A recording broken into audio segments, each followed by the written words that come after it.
Hello, ladies and gentlemen, and joining me today is the one, the only SnowTheSaltQueen. How are you, Snow? Doing good, hi. I was not expecting this cosplayer to come back after the community basically pushed them out. This is the story of the cosplayer who her friend. Alright, well, it looks like I'm going to have to be addressing all the drama and stuff again. This is popular known cosplayer Yandere for The more that I found out about her, the more I saw about the way she was treating other people. What circumstances lead a person to do these things? And while I have addressed the graveyard over and over again, addressing it again can't hurt anything. Real people's grave sites. They have a history of being a really bad person, but lately it was discovered that they had accidentally... My name is Salem. I was there in the house when the snow incident happened. The records are public. You can go find out who was actually What there. Snow did is beyond messed up. I went through it and I was there the whole time. Just absolute lies. Every few months, people are coming on here and just making it seem like she wasn't a person. This event happened in January where Snow took a 2-week hiatus. Only 2 weeks. I didn't take it very seriously at the beginning because I didn't even realize that it was something that people got upset about. Showing no remorse for what they did or any grief for their friend. I want you guys to start thinking critically when you see something online. According to the official police report... We couldn't say anything. We couldn't tell our friends. We couldn't tell our family. What happened next, man? They could still probably be a really nasty person, and they're just keeping their mouths shut. Because they're a notorious cosplayer within our community.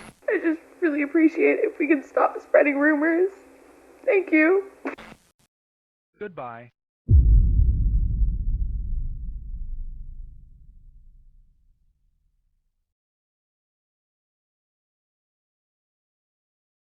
It's New Year's Day, 2021. 2020 had finally come to a close. The world was still reeling from a new way of life involving lockdowns, fear, and confusion. Millions of people went from daily lives and commutes to being confined within four walls, an isolation that felt unnatural to everyone except the reclusive. Where people longed for escapism, many new creators were beginning to rise in popularity, seemingly overnight, more than willing to meet such a demand. With such unforeseen circumstances now having resulted in a sizable portion of the human population now spending far more time at home for the first time, it was only natural that a new wave of inspired individuals, eager to chase that dream of creative ambition, would step into the limelight of widespread discoverability, as most people were stuck inside browsing online for anything to help take their minds off the bleakness that awaited them right outside their door. Whether it be cooking tutorials, pets being, well, pets, gaming-related content, streamers keeping viewers from around the world feeling close to a community through direct engagement, animations, dance trends, so on and so forth. If there was a niche for it, there was a creator and their library of content ready, simply waiting to help alleviate the constant mental weight brought on by the never-ending boredom and isolation.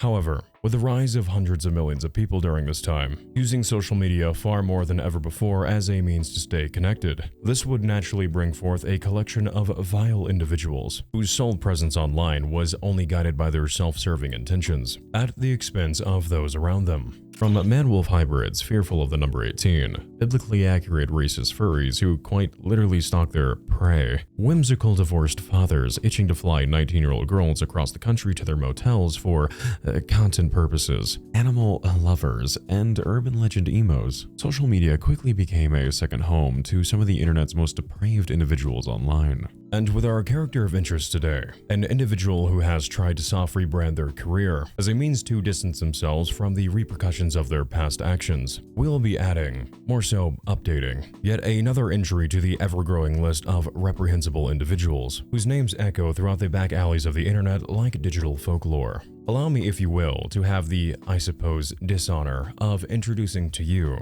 two feral.jinx, or infamously known as Yandere Freak, Junko, Mary Ann Oliver Snow, or if you are active on TikTok from the years of 2020 through early 2021, you'll most likely recognize them as SnowTheSaltQueen. Mary Ann Oliver Snow is a 27-year-old TikTok cosplayer whose earliest online presence can be traced as far back to their days as a Vine user, where they would post and share their passion surrounding their cosplaying endeavors, portraying a wide range of characters, primarily recognized for her adaptation of the character Junko from the anime/video game series Danganronpa. However, her heart always lay with the early 2000s webcomic Homestuck. It wasn't just a childhood favorite, it was the spark that started it all. Dressing as characters from the series for Halloween eventually evolved into a full-fledged passion, one that left her absolutely enthralled within the cosplaying community. It isn't exactly known when Snow first debuted to TikTok itself, as she has effectively erased her earliest content from the website upon the self-termination of her main account in January of 2023. And according to her dedicated famousbirthdays.com page, it states that she had joined the website in 2016, which isn't possible, as TikTok did not fully exist until the Musical.ly merger in August of 2018, which is perhaps merely a mistake lost in translation, as Snow was both active on Vine and Musical.ly during this time, so it is most likely that her first mainstream appearance to the internet was in 2016 on either of the two prior mentioned apps, but as far as TikTok, for now, that remains a mystery. Despite this, we can safely estimate that Snow joined the website relatively fast upon TikTok's debut to the US, as she would quickly amass an astonishing following of over 1 million followers and over 25 million likes attributed to her account by July of 2019, making her initial rise to internet fame occur within a time frame just shy of a year, with her account eventually skyrocketing even more throughout 2020, accomplishing this by establishing her presence through the consistent participation of viral music and dance trends, all the while standing out amongst the crowd of other users doing the exact same thing by adopting a persona for herself throughout these early TikToks as a deranged yandere girl, a character archetype primarily found in anime and manga, described as a shy innocent girl turned psychotic obsessed lover, someone dangerously detached from reality, which was an ironically fitting betrayal for Snow, as you and I will soon come to find. For many passing viewers and adoring fans alike, what they found to be another of the many enthusiastic cosplayers dedicated to sharing with the world their love for anime and theatrics, would soon grow to become apparent that the unhinged behavior that Snow often presented throughout her content was less of an act and more so an extension of who she truly was behind the scenes, something that would inevitably become known to the wider community of TikTok and the cosplaying community alike, and would, unfortunately, be made evident in the most haunting of ways imaginable. From more brief controversies involving accusations of her scamming other cosplayers via her Tumblr, to more severe dramas involving widespread community backlash due to her insensitive usage of a graveyard as a site to film a thirst trap anime video for salivating e-boys. You know, just normal people stuff, I guess. All of which would prove to horrifically pale in comparison when she would, in an entirely preventable act of gross negligence, at a house party with friends, outright take the life of a beloved TikTok cosplayer, Helen's Cosplay, aka a young individual by the name of Helen Rose Hastings, only to then exhibit not a shred of remorse and instead only self-preservation, allegedly, even using the incident as a newfound source of inspiration for future TikToks involving morbid subject matters, one that lay eerily parallel with the thoughtless crime she had committed, a crime for which she would receive a laughable lack of punishment for, rumored to possibly be, according to back-alley internet forums, due to her father allegedly being a politician, a speculation further fueled by her seemingly odd constant ability to evade jail time, despite her multiple violations of the legal terms provided in her $20,000 bond, a bond that was not paid with a cent of her own money, such as her inability to keep her GPS tracker on at all times and to maintain her mandated sobriety, resulting in the rather gross water balloon incident, all of which proved to be nothing more than a meaningless slap on the wrist for the seemingly untouchable cosplayer. So I think it easily goes without saying that the story of SnowTheSaltQueen is one of a deranged spectacle who captivated the attention of millions in her prime, but whose detached and sadistic nature eventually culminated in the well-deserved turmoil of her online career, only for her to eventually fade out of the public eye over the last several years, subtly attempting to make her return under a new account in her own tucked-away corner of the internet. Though, no matter where she goes, Snow's legacy will prove once more that you can never truly outrun your moral debts. However, today we will also be analyzing even more additional information that has come to light, yet to be discussed with a wider audience, that may throw into question this widely accepted character impression that has earned Snow such widespread notoriety, as there is more to this story beneath the surface level than meets the eye.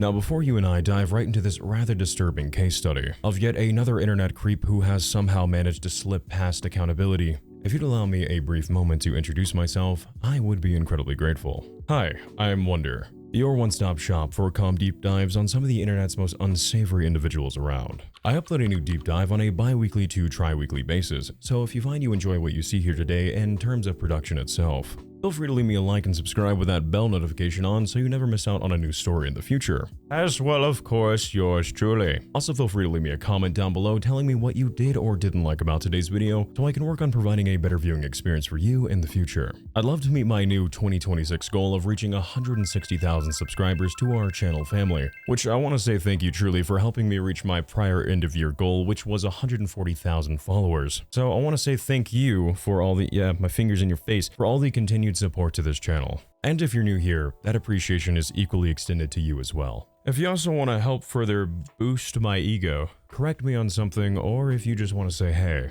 feel free to follow me on Instagram, as it is the easiest place to reach me for updates, stories, and mini content drops. I hate having to do this, I understand if you need to skip, but a little brief announcement here if you'll allow me.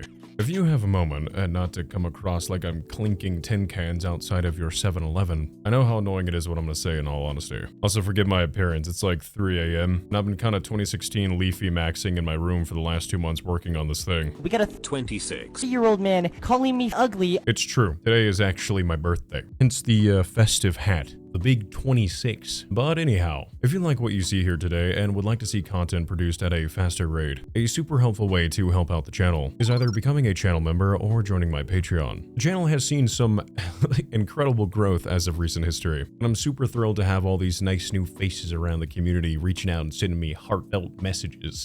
Messages. I really want to be able to produce content in a more timely manner. However, as these dives grow to become more in-depth and longer in runtime, as much as I absolutely love doing it, content has grown to become a rather expensive and strenuous effort, as I do all the writing, my own research next to my actual researcher, and virtually all the editing alongside my sole delightful editor Visual. Not to sound like a whiny crying baby, that's not what this is. I just really like to be transparent. It's truthfully becoming far too much for me to humanly manage, as this has been my setup for about 2 to 3 years now. For reference, if you're curious, this is what one video looks like typically, and that's just the B-roll. I'm aware that this is to my own detriment, but I've yet to ever take on a sponsor, as I haven't found anything yet that I would either personally use or support, and I refuse to pander and disrespect you as an audience. Absolutely no shame to any creators who take sponsors, by the way. By all means, I have absolute respect to those who are able to grab that bag. It doesn't make anyone who does take on a sponsor any less. It's just a principle I've had for a while now that I really don't want to have to walk back on unless I absolutely have to. You also don't know this, but in the background, I try to keep ads down to a realistic minimum, as I'd rather operate at a small loss than annoy you all with too many ads. Though I think to the best of my knowledge, the website kinda just sometimes disregards those placements. So primarily, everything is paid on video revenue alone. Aside from those of you who are, I wink, who are already supporting the channel over on Patreon and through memberships. Given how revenue typically fluctuates throughout the year, kind of like a mountain, it truthfully makes the idea of taking on further hands incredibly risky, and results in me also having to over-censor quite a bit.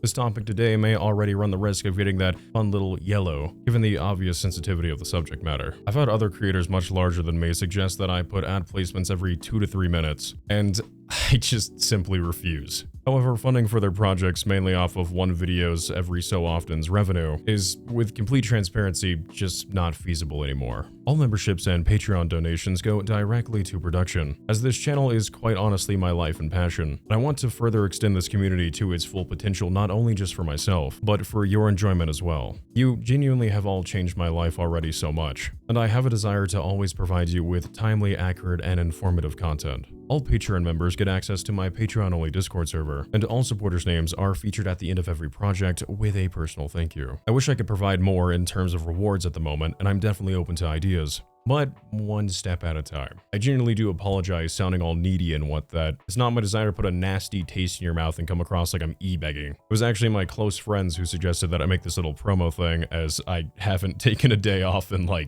think 2 months? Something like that.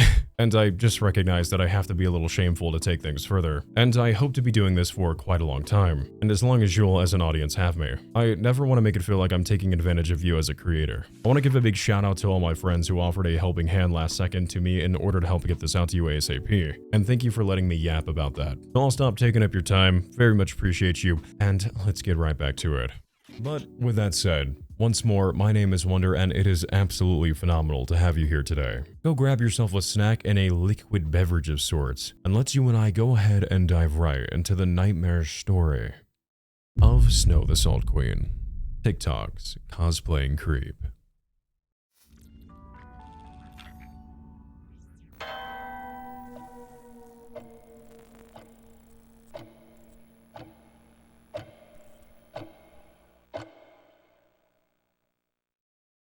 right, well, it looks like I'm going to have to be addressing all the drama and stuff again. This is the story of the cosplayer who her friend. The one, the only SnowTheSaltQueen. How are you, Snow? Doing good, hi. Because every single time that everything clears up and people have understand that I've posted an apology video and that I'm on good terms with people. I'll start it off with Snow was my favorite cosplayer. I have posted countless apology videos. I have apologized in countless comment sections. I was not expecting this cosplayer to come back after the community basically like pushed them out. Some other small account who has nothing better to do decides to get some clout on the For You page by bringing up old drama, inflating it a little bit, pushing up the numbers a little bit, and making it a bigger situation than it is, and get 30,000 likes because they can, and they know they can. And this is about the third time it's happened.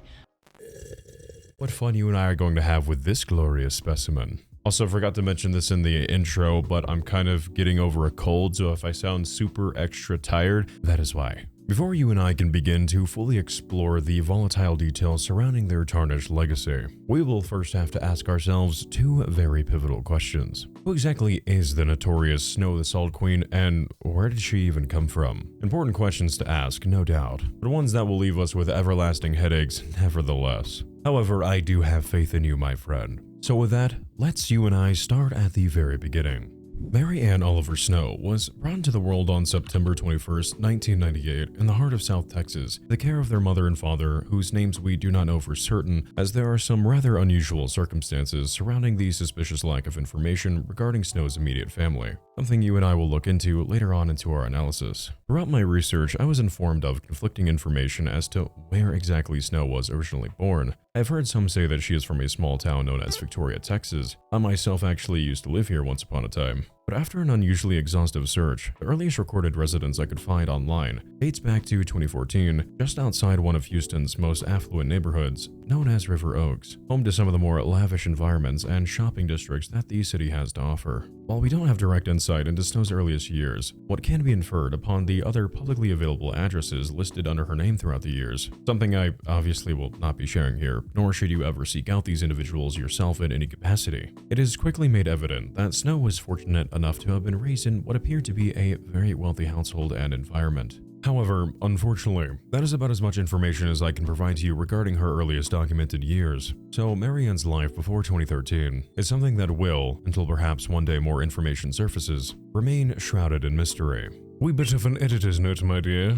So when I was trying to find an eye-catching image for the thumbnail, I came across a rather cryptic account on Instagram that claims to be Snow's father, stating that their name is redacted and their mother is named redacted, while also citing that Snow was actually born in Arkansas before moving to Texas. But any information past this, to my knowledge after spending an entire night cosplaying as a PI on my laptop, is virtually non-existent, which is really odd as I have never run into this problem before in the past. Almost everyone has a digital footprint, but for some reason, that family just does not. It is a common misconception that Snow's first appearance to the internet was all the way back in 2016, where she could be found active on Vine under the username Snowvine, presenting to the world her first attempts at cosplay and comedic-related content. However, in actuality, Snow's first steps into what would eventually ascend into a full-blown career consisting of millions of followers would begin in a rather innocent way, when on September 18th, 2013, Snow would create her very first channel by the name of Snowy-Boo. It is here where Snow would post about what one would normally expect from any child with access to a cell phone to post online in the early 20-teens. That being brief 480p footnotes that offered a glimpse into a random moment that existed online for no real reason other than the fact that it could. These archived memories that act as digital windows, allowing us to peer into Snow's past, provide us with actually rather wholesome moments that could easily cause one to forget the kind of terrifying adult that Snow would eventually grow to become in the following years. Now, it obviously goes without saying that these videos must remain blurred, as they feature a minor. However, despite this, as can be described throughout her channel, Snow can be found out and about at a restaurant having fun with either a friend or a relative, where both are giggling like rowdy kiddos, making humorous impressions at one another, alongside another video where Snow is with a girl seemingly of the same age, the two laughing with one another as they reenact the iconic "Pinkies Up, It Means You're Fancy" bit from the show SpongeBob SquarePants. Show everyone, Maddie, how to put it down properly. Do a rainbow one, come on. I'm not recording at all. Do you think that I believe you if you are totally recording? I am not. My hand is in front of the lens. The lens is right there. Shut up! 4 additional videos that can be found on the Snowy Boo channel, aside from the ones I just described, consist of 2 instances of Snow doing some form of school assignment where she needs to spin a ruler on top of a pencil. No possible idea what that could even be related to, but granted I had like a -2 GPA. A 2-second clip of a young Snow smiling and waving at the camera, as well as a 10-minute Christmas vlog posted on December 23rd, 2013,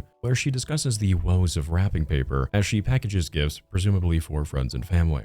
Hello, people of Tumblr, followers and non-followers, people I just may follow. Today, I'm going to be showing all of you how to wrap unusually shaped gifts. To start off, obviously you need your gift. I'm wrapping tea right now, which I don't understand why someone wants tea for Christmas, but you know my mom's pregnant. Tea apparently is something pregnant people like. Tea is nasty to my standards, but whatever, each to his own, I guess. My mom's a tea-obsessed weirdo. I'm a cupcake-obsessed weirdo. I'm okay with either way. Like Niagara Falls falling from my nostrils. I just gave you an accurate description. Congratulations. You can now go throw up in your buckets.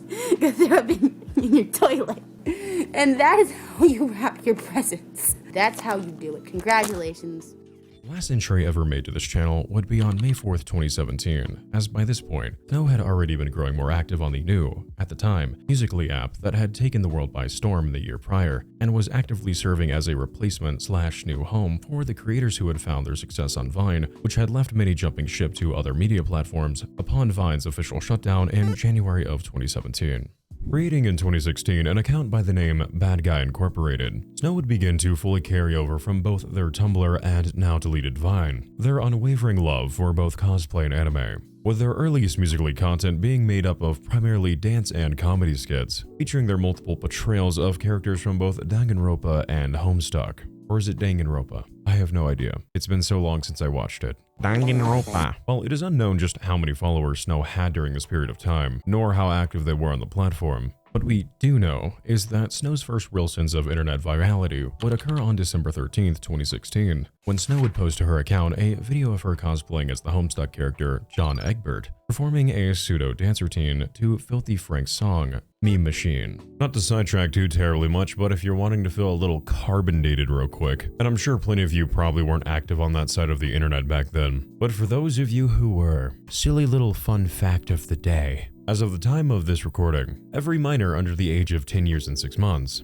would not have been born when the song Meme Machine was first uploaded to the platform back in 2015. Good God almighty, really adds to those smile lines on my face. Are we Harlem shaking in our boots with arthritis yet? It is unclear due to the lack of any tangible data just how far this Musical.ly of Snow's would garner her in terms of overall community growth. But to put it lightly, this clip of Snow inhaling the memes would become widespread virtually overnight, met by countless reposts and recreations, so much so that to this day, over 10 years later, when you search Meme Machine on Google, the second suggested result still references Snow's original video. She is also virtually credited as being the origin of this trend, as can be found on the dedicated webpage on the knowyourmeme.com archive, and even under her most recent TikToks, you can easily find under almost every video she posts, inhale the memes, exhale the memes. You shouldn't have a hard time finding these comments either, as they are usually located above or below all of the comments asking Snow if she, quote, regrets it, as well as no captioned photos of her victim Helen, featured with her mom and cat.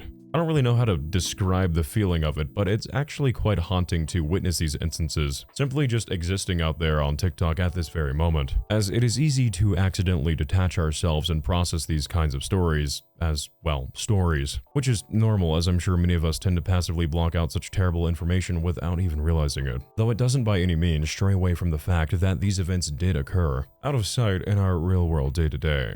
Though I digress. Whether you are active online during the height of this trend and are experiencing a tinge of nostalgia at the moment, or if you're like me and had absolutely no idea of this trend's existence until now, there's no denying that Snow's Inhale Exhale Musical.ly was not only a viral success, but one that actually left a lasting cultural effect, even if on a relatively niche micro scale. Despite their early recognition as Bad Guy Incorporated, after her first viral video, Snow would rebrand her online identity into what would become the infamous username we've all come to be familiar with, Yandere Freak, aka SnowTheSaltQueen. showing her earliest signs of adopting her more yandere traits, as her account would take a change of direction primarily from Homestuck-related content to that of provocative anime-themed cosplays, which would quickly garner her a more established following on both Musical.ly and Instagram, as she would find with relative ease that this new direction could begin to attract her first real dedicated fans. Upon Musical.ly's merger into what is now known as current-day TikTok, Snow would see her account skyrocket from a gradual audience that she had built up over time, into that of a sincere, recognizable presence within the TikTok and cosplaying community alike. Throughout this period of time, Snow had consistently maintained an appearance and users' feeds, captivating viewers with her comedic cosplay skits, often acted out over the audio from various scenes from differing animes, as well as with the elaborateness of many of her cosplays, such as her iconic Danganronpa's Junko Unashima, which resulted in Snow hastily establishing herself as an influential icon across early TikTok. Snow would soon attempt to begin branching out across multiple platforms, now that she had a genuine reason to maintain consistency with her presence online, fully adopting the SnowTheSaltQueen, aka Yandere Freak identity. Users could find her active on websites like Reddit, updating fans with her newest photo shoots on their Patreon, engaging in Homestuck and Danganronpa forums, as well as posting her every waking thought of her Tumblr, Twitter, Instagram, and hell, even Cash App if you really wanted to donate your money to help feed one emotionally unstable e-girl a day, or if you just genuinely hated yourself or something. I don't judge. No matter where you browsed, if you looked long enough, one would not be met with much of a challenge when it came to stumbling across the Salt Queen herself. Before long, countless dedicated fan pages would emerge across TikTok and Instagram alike, from users who adored, more accurately, outright worshipped her, as many had grown infatuated with the psychotic anime girl persona she had become known for within the community. Hey, have you seen that deranged purple-haired girl who covers themselves in pink blood all the time? Oh yeah, you must be talking about Snow the Salt Queen. At first, it would appear as if Snow, despite the context of her adopted persona, could essentially do no wrong. However, as cliche as the saying may be, the phrase "all that glitters is not gold" would eventually, and subtly, begin to hold true in regards to the real Marianne others knew of her being offline, that before long would bleed through into her digital footprint.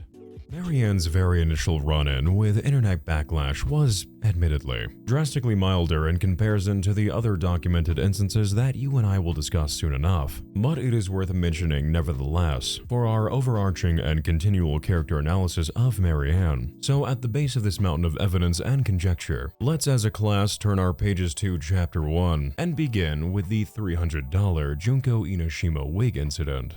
On May 9th, 2019, Snow would post to their Tumblr page an ad that stated that they were opening wig commissions of the Danganronpa character Junko Unashima, with whom Snow had become iconic for cosplaying within the community. She makes mention of how each commission will cost roughly $300, citing the cost of the breakdown as being $175 for materials and $125 on labor. I myself am not entirely sure as to how inflated or not that number is, given that I have only recently grown interested in cosplay within the last few months, but I will say from an outside perspective, that price seems rather egregious if you were to ask me, especially given the context as to how all this would play out.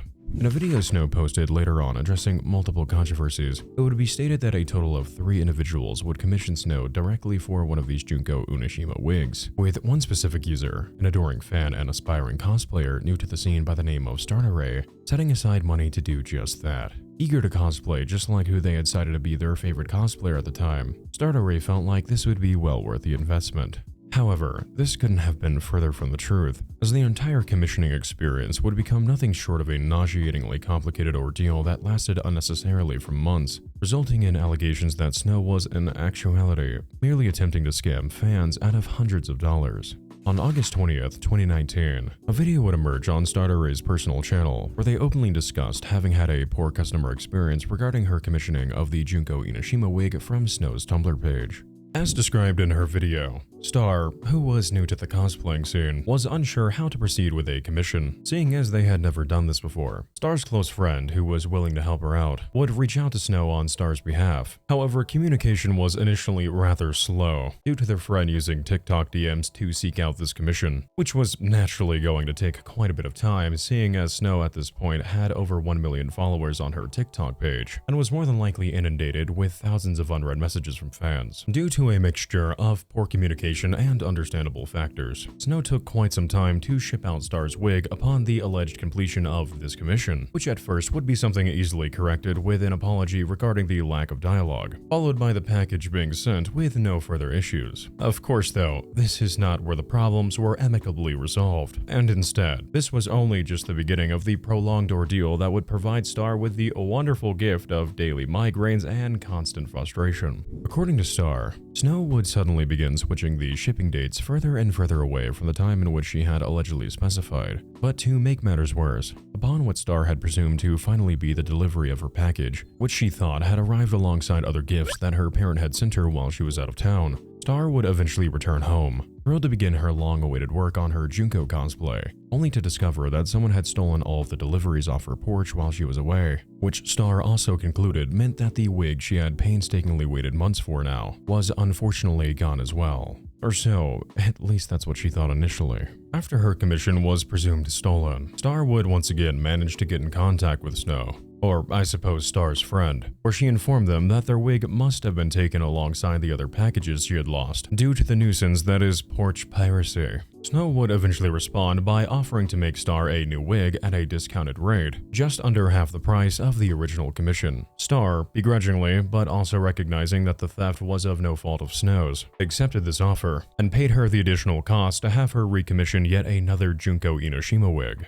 However, strangely enough, shortly after her new agreement with Snow and paying another $135 in commission fees, the alleged new package would arrive at a much faster rate than the time they had recommissioned Snow to the actual delivery of the new Junko wig, which struck Star and her friend as odd, as allegedly the original commission had taken a few months to ship out. Yet here the new wig was in only a matter of a few days. Which admittedly is a little confusing from my perspective, though I might be misunderstanding Star's recollection of events here based upon my own knowledge of the wacky and wonderful world that is the post office. So let's actually have Star explain this situation to us through her own words on screen now.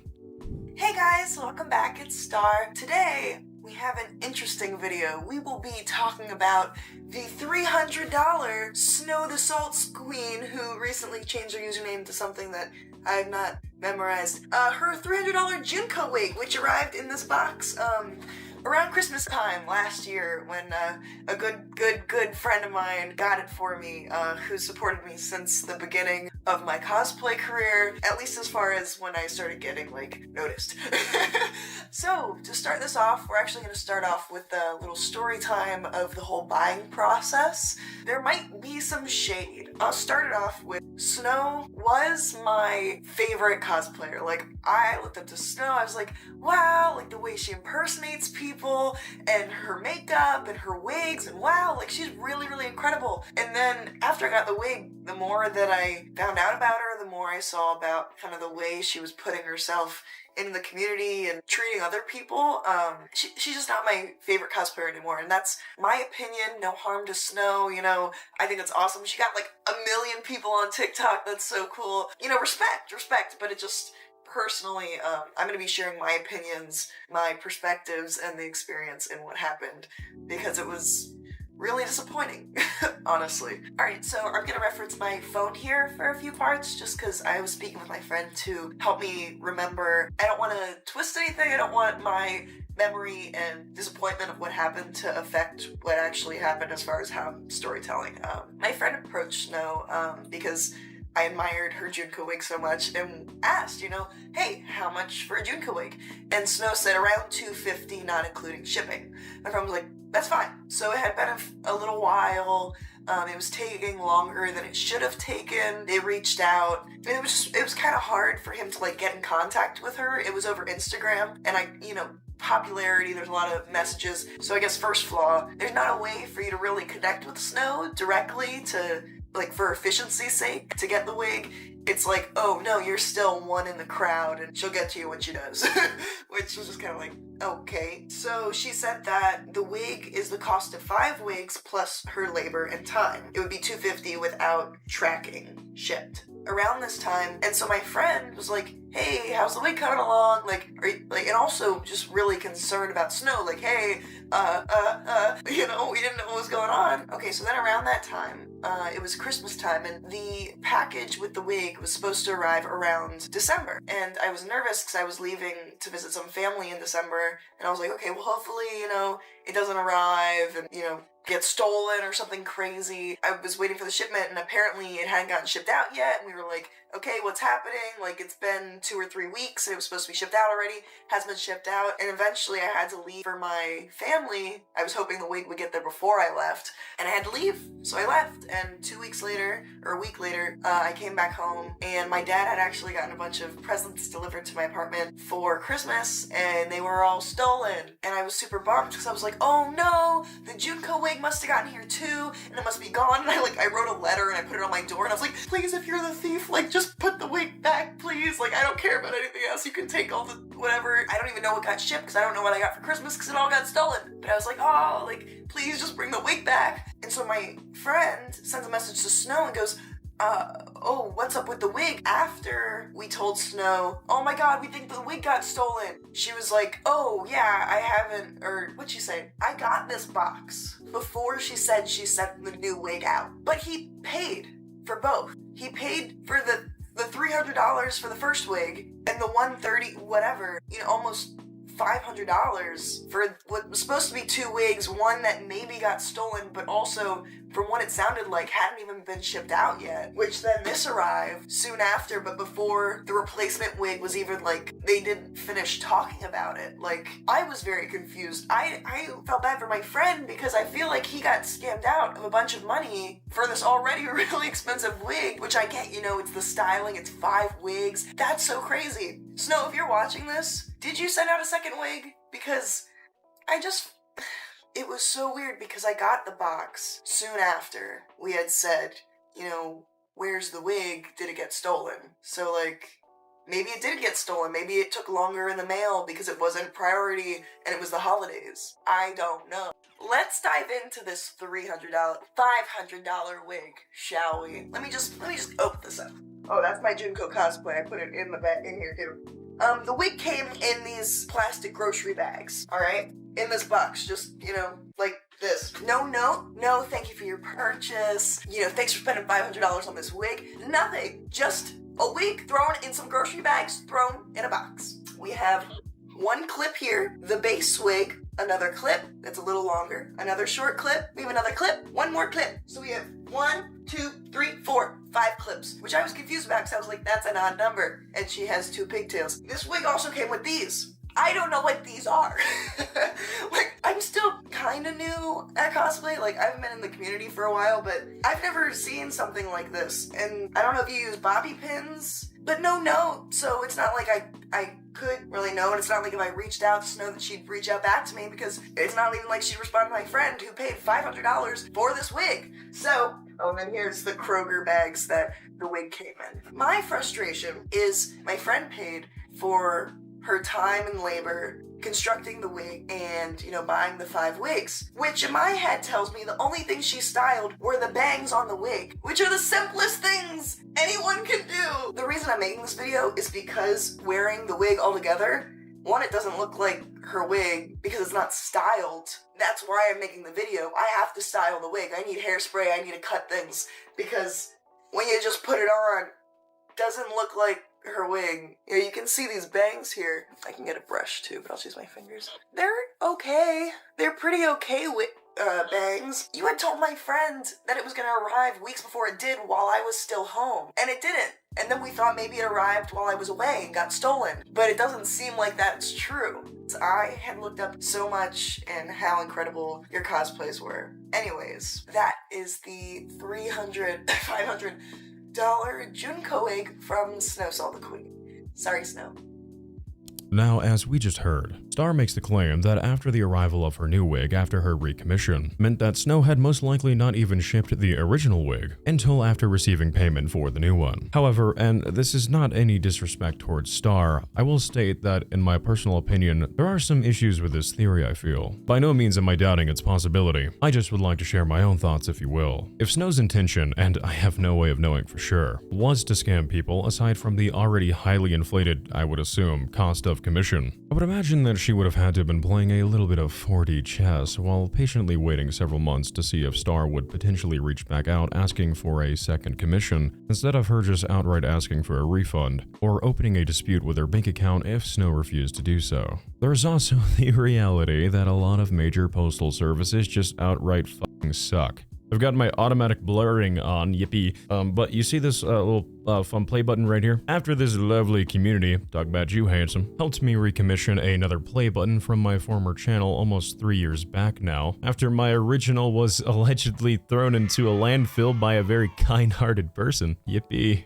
Good times. I had the wonderful United States Postal Service mark my package as delivered. Yet, when I went eager-eyed like a child on Christmas morning, there was actually nothing in my mailbox. And I know they didn't actually leave it at my door, as I was home at the time and I lived in a relatively small apartment, which would have caused my dog to freak out because anytime someone walked past my door, he would start going wonky mode. So, naturally frustrated, I marched my way down to the actual post office, and they virtually told me that unless the package was eventually found by some kind of miracle, which they noted could take months, that my play button was more than likely gone, and according to their records, they had completed their obligations on the shipping side of things. No, the f*** you did not. Thankfully, the play button blacksmiths, or whatever, were considerate enough to reissue me another free of charge, but the point I'm making is that, well, yes, Snow could have been playing the long game to con Star out of more money. It is more likely, again in my opinion, that this was a mail carrier issue and actually not the fault of Snow, given just how notoriously unreliable the Postal Service is known to be, and the fact that Star allegedly was not the only person to have had commissioned a wig through Snow's Tumblr page. I have done about 3 Junko commissions. I hate doing commission. I set the price at $100, like $200 for supplies and $100 for my time, and one person didn't like their wig. Then again, anything is possible, and I may not know all the details to this story. I do see the point that Star is trying to make here though, with her being suspicious of the oddly fast delivery time, leading her to wonder if there really was a second wig at all, or if Snow had truly wanted to outright e-rob someone as a little bit of a fun activity. But the number one thing to take away from this is that always remember, ladies and gentlemen, when doing business with an independent party, always ask for a tracking number when you're making purchases online. If the seller is unable to provide such information when they allegedly ship the item out, then that is, in my opinion, incredibly suspicious. That being said, what wasn't the fault of the mail carrier, however, was the thoughtless manner in which the condition of both the wig and its packaging arrived in. The wig had been lazily stuffed into a grocery bag and loosely sealed inside of a cardboard box, and for something that cost $300 worth of materials and labor, the wig arrived unstyled, in pieces, and without any instructions on how to put together the wig, which proved frustrating as Star, as mentioned, was just starting out on her cosplaying journey, meaning she was not instinctively privy to costume design the way that, say, an avid cosplayer would be. And I won't lie, I understand Star's frustration here, as it is actually rather insane to have spent somewhere in the ballpark of $400+ on a wig, one that is, mind you, of the same quality as ones that you can purchase right now on Amazon, starting anywhere from 19 to 33 bones, just for it to arrive like a limp raccoon shoved into a grocery bag or something. Yeah, I won't lie, I'd be pretty irritated myself, especially given how long it took and that the cosplayer I'd have purchased it from clearly knows how to put in effort for themselves, but can't be bothered to do so for their own customers as they apparently aren't worth the time despite the outrageous price of commission. Also, it's not like Star was purchasing a signed wig for like the real-life manifestation of Junko Inoshima herself. She was purchasing a raggedy wig from a niche internet micro celebrity. While sure, popular on TikTok, I doubt people would be stopping in their tracks in public at the sight of Snow, while pointing like a mouth-breathing Neanderthal shouting, "Wow, a real-life yandere!" To my knowledge, Star and their friend would never receive a refund for their purchases, and their communication with Snow would end here,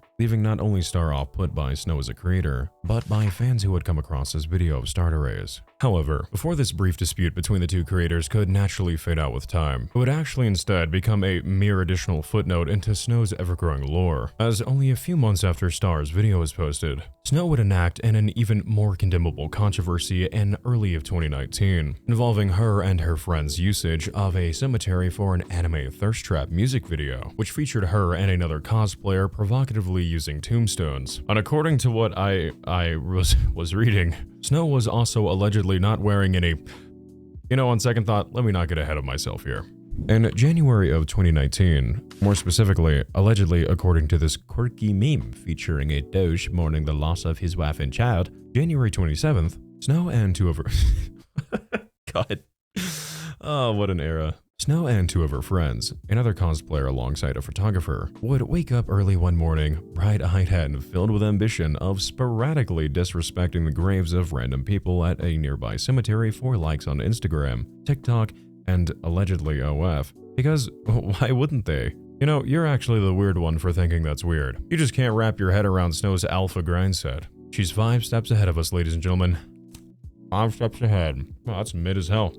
Making pilgrimage to the West Hill Cemetery located in Sherman, Texas, their photographer would film and take multiple angles, with both Snow and her friend treating various graves like a bootleg set of America's Next Top Model. As the hours progressed, the group would find themselves out within the cemetery grounds for the remainder of the afternoon, performing an additional photo shoot, before eagerly heading home back to upload what would become, much to Snow and company's surprise, immediate overnight backlash. And this now deleted video of theirs that has thankfully been archived by a handful of users who were following her closely at the time. Snow and their friend would spin around gravestones, engage with one another, while Snow used additional headstones to lie across, with users online claiming that she was using such imagery as safe for work content previews for her more adult-themed content. Upon the initial backlash this group received after posting this cosplay music video to each of their own respective TikTok and Instagram pages, before Snow would publicly respond, the photographer who was responsible for filming the graveyard outing would hastily take to social media to defend themselves, citing that they were in no way being disrespectful, as the group had allegedly made a set of guidelines for the video to ensure that this would not be the case.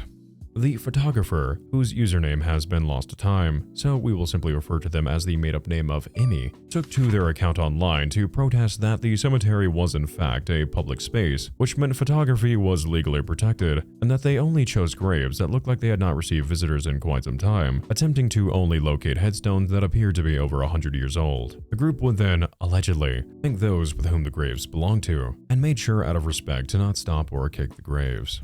What actually amuses me about this response is the level of sheer gooberishness required for this defense to work, if you really stop to think about it. While I know there's actually quite a bit of division across comment sections and forums regarding this controversy, and the extent of its inappropriateness, which we'll discuss here in just a moment. Put on your thinking caps and ponder with me for a moment, my friend. The idea that it is not disrespectful to throw down some raw glutes on someone's grave, so long as that person has been long forgotten by society, is not, as they'd argue, in my opinion, respectful, but it's actually like a massive middle finger to whomever that grave belongs to. So the rationale is that after a certain period of time, your life meant nothing as you're past the point of remembrance, which to them I suppose makes you fall under, I guess, like public domain. This photographer is phrasing their lack of destroying graves as something that took self-restraint and discipline, as if like a lesser version of themselves would have been lost to the wolf inside them that yearns to vandalize public property.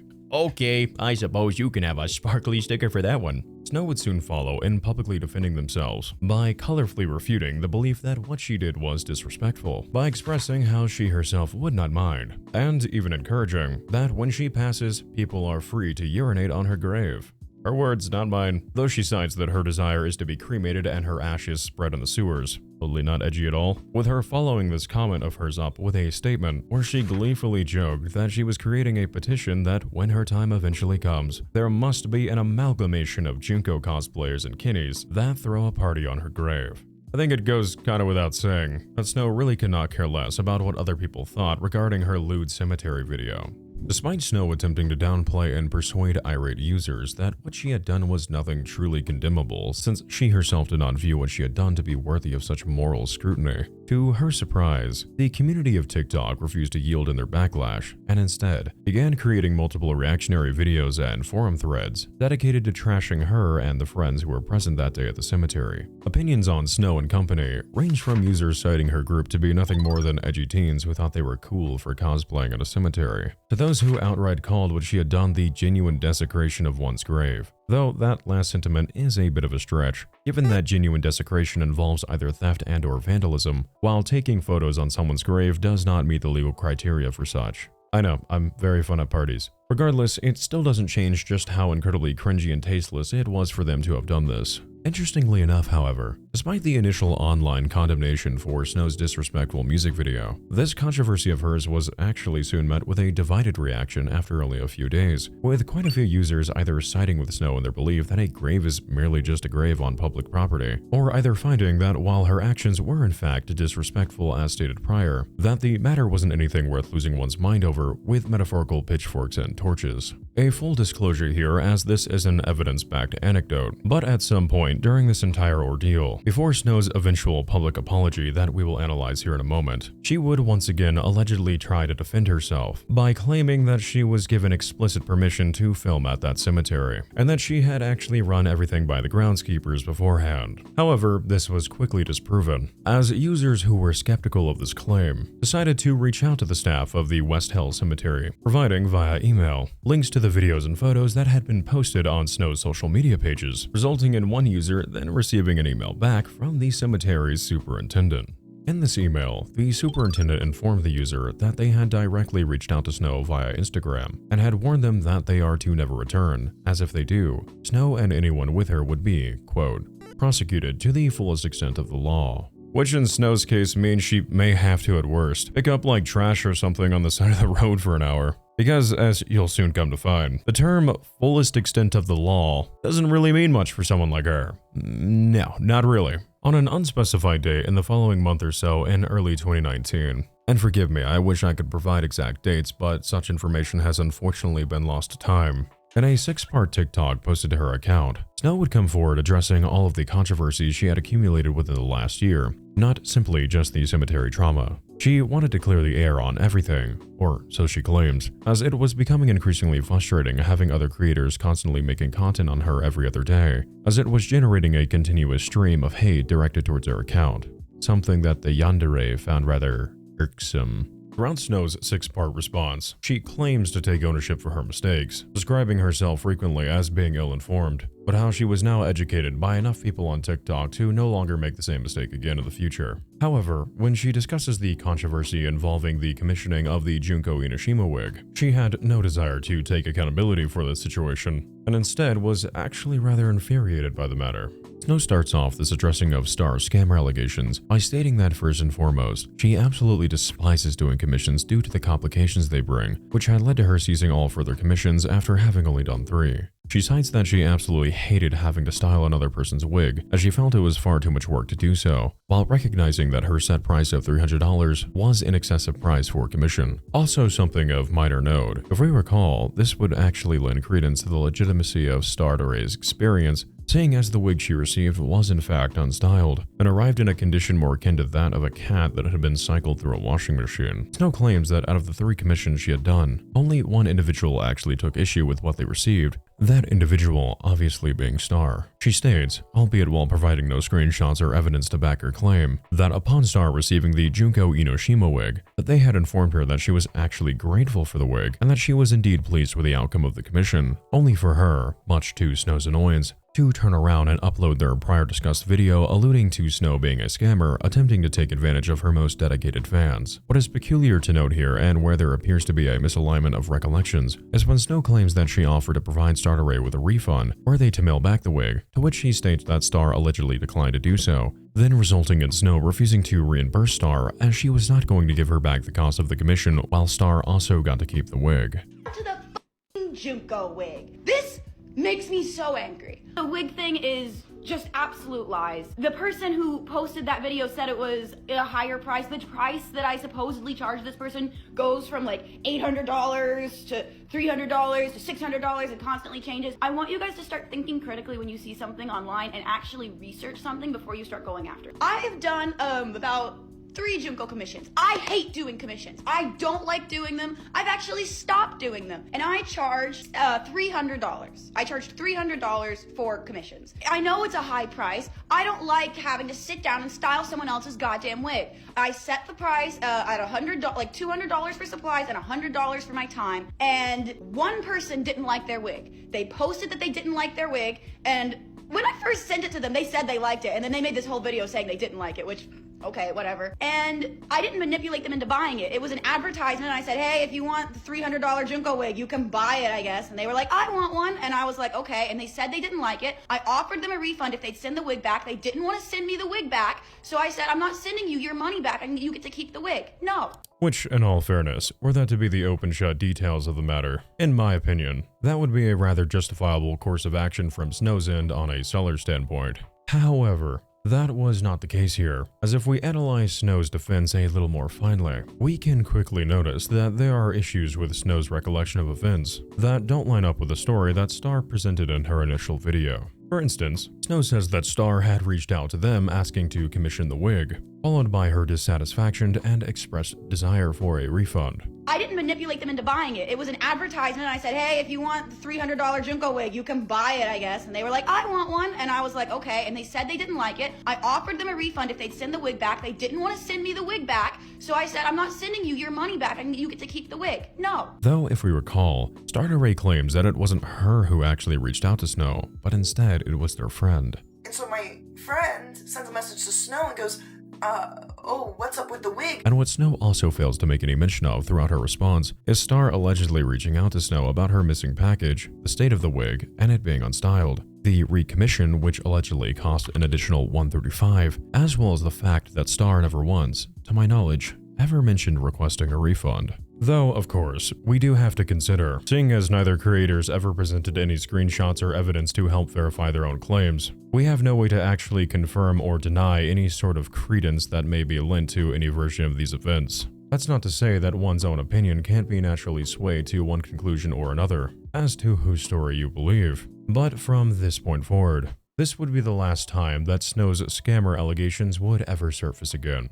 Well, hello there. Bit of a live detective board thing I've got going on, but can't get this out of my head, because I've been trying to run through these details quite a bit, so I hope my fun little information board helps better explain what I'm trying to, I guess, wrap my head around here. So definitely correct me down below, because I think I might be mishearing the story, and I don't really want to do that. So from the sounds of it, Star purchased a wig from Snow, and it was sent in non-priority mail, right? Maybe it did get stolen. Maybe it took longer in the mail because it wasn't priority and it was the holidays. I don't know. Which do also make note that they say this was in December, which I'd imagine is the busiest time of year for the Postal Service. I'd almost bet like my left kidney or something on that bit of knowledge. So Star goes to see their parents, and afterwards they come back to find that the presents her father sent were stolen while away. No way of knowing, but assumes that the wig was stolen. It's a fair assumption to make, no fault on Star here. I probably would have thought the same thing. So they reach back out to Snow, explaining it was stolen. Snow then offers a new one at a discounted rate. Star pays the money for a new commission, but in a rather seemingly odd time frame, much faster than anticipated. The wig arrives in the mail very shortly after the new wig was commissioned. I am by no means like attempting to cast doubt on Star's story here, just genuinely wanting your perspective because I sincerely do believe I may just be misunderstanding the details here. But from the sounds of it, there appears to be a scenario where it looks like Star purchased the Junko wig from Snow, it didn't arrive, and due to the high volume traffic from USPS and how notoriously unreliable the Postal Service can be, alongside the package not being priority, it fell on the back burner somewhere in the mailing service side of things. So when Star's other packages are stolen, she has no way of knowing, but she assumes that the wig was also stolen, and then commissions a new one. Snow offers, as we stated, the discounted rate, and right after the new funds are sent, the quote-unquote new wig arrives in a oddly fast amount of time. Correct me if I'm wrong here, but there is, as it seems, a scenario where this could actually be a big misunderstanding, and the package due to the holiday season arrived a week or so late. Also note that the presents their father sent would have been through their own USPS distribution center, and so the packages, I would assume, would not have arrived at the same time since they were sent separately and from, to the best of my knowledge, different states. But again, I preface I could be entirely wrong here, so I'm really curious to hear some different viewpoints down below if you're feeling down. So with that chapter closed, let's move forward.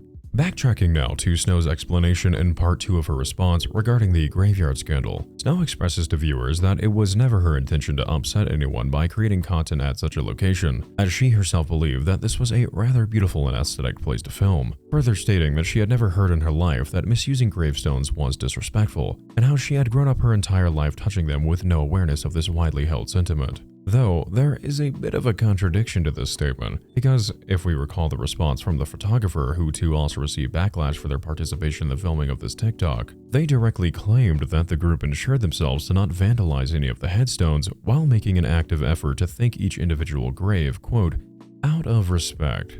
This, of course, would also naturally include Snow, which is a little bit strange, because that's quite a conscious effort for someone who's allegedly never heard in their life that standing on or misusing a grave is in any way disrespectful. I will say, however, that Snow does actually take accountability for her actions. To what extent is up to your own interpretation, by stating that she did not handle the initial backlash well, as she personally does not view graves to hold any sort of sentimental value, because in her eyes, once you are gone for good. But how, after having numerous people reach out to her to explain to her why what she did would be viewed as offensive, that she now considered herself educated on that specific matter, and once more apologized for having ever created the content in the first place.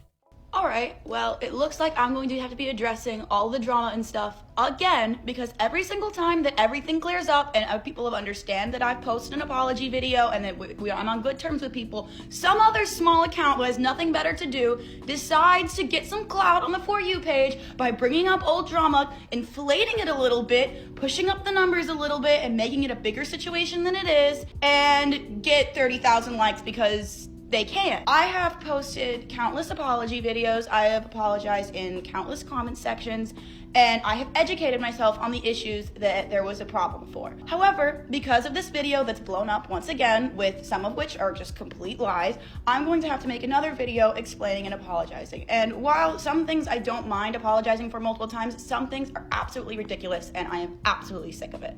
So, to get us started, the grave situation, I am very sorry to the people who were hurt by that. It was never my intention. I honestly just thought that it was a pretty aesthetic place, and I had never even heard it before that you weren't supposed to touch gravestones. I had grown up my whole life touching them. I hadn't known that it was a bad thing to do. People educated me. I educated myself. I didn't take it very seriously at the beginning because I didn't even realize that it was something that people got upset about. But after people explained to me that it was something that was legitimate and people got upset about, I understood that, and while I don't understand the actual reason behind it, I don't understand that, like, why you would be upset because someone touches a grave. I do understand that it does make people upset, and I apologize for doing that because I never had the intention of making people upset. I thought people were going to look at it and think that it was just pretty, like how I looked at it. TikTok might take this one down because it always takes this video down, but that's why you usually see this apology in comment sections rather than videos, because people spam report it and get it taken down. But I'm going to hope that you guys don't do that this time, and I'm asking you, please don't spam report this. I'm really trying to apologize, but every time you spam report it, it just goes down and people don't get to see the apology. And while I have addressed the graveyard over and over again, I guess addressing it again can't hurt anything. After Snow's 6-part addressing of her accumulated allegations was uploaded to TikTok, despite the mixed reception, the remainder of 2019 through 2020 would be rather uneventful in terms of any new noteworthy controversies involving Snow, with her returning to content per usual for roughly the next 2 years, continually growing her audience to new heights, while also making quite a few appearances at multiple anime conventions where she would meet with friends and fans of her work alike. For some, Snow's name was not held in high regard, but overall, she was still widely revered by many throughout the cosplay community and TikTok. However, during this time, Snow's offline life was, behind the scenes, growing increasingly volatile by the day, as there was quite a bit of controversy allegedly occurring within her personal circle that had such information ever became mainstream during the height of her career. There is the strong possibility that Snow's widely recognized online presence and status within the cosplaying community would have come to a screeching halt long before the events that transpired into what she is now most infamously known for. In my last deep dive, I discussed another predatory cosplayer by the name of AuressCosplays, or Reborn Cosplay Mom of Many, whose belief on the age of consent is a little questionable. How do you feel about like a 20-year-old and a 14-year-old? Okay, you're not gonna like the answer. In Japan, they view 13-year-olds as adults. And in my research of our beloved has-been hotel enthusiast, I was provided with a Google Drive of never-before-seen evidence that had been compiled by a creator who at one point had personally known Auras by the name of NeonCaffeine. Upon my review of the literal 1,000+ screenshots and videos within this evidence folder, I came across an out-of-context clip that I did not feature within my original coverage that depicted Auras mentioning that at one point, she had actually had a brief online dispute between her and SnowTheSaltQueen. However, no context is provided as to what exactly sparked such an issue between the two creators. Okay, Instagram story rant time. I'm just going by this with my own experience, but I do not like SnowTheSaltQueen still. I've heard that a lot of people still look up to them, Okay, so for those who follow me, you probably know that I've had drama with them. And I tried to apologize to them, and they did not take it well. I am not making this up. You might think I am, but I'm not. And I was treated very badly by them. And that's why I them. I think that just because they've stayed out of trouble for a while now does not mean they have changed. They could still probably be a really nasty person, and they're just keeping their mouth shut. Hoping to garner any potential insight as to what exactly Auress was referencing here, I reached back out to NeonCaffeine to see if they may have, by any chance, had any additional information regarding this mystery controversy between the two that had never, to my knowledge, been documented across any of the forums that had tracked Auress for over the last 11 years. NeonCaffeine was rather quick to respond to my question, and they informed me that while they were uncertain as to what the exact context of this clip could be pertaining to, but in a rather unexpected twist, they would casually mention that not only did they remember Snow, but that they had personally spent an entire weekend with her and her closest friends at a cosplaying con some odd years back. I think it goes without saying that, naturally, I needed to know more. It's not exactly every day you have the opportunity to hear first-hand insight on some of the internet's most volatile monsters.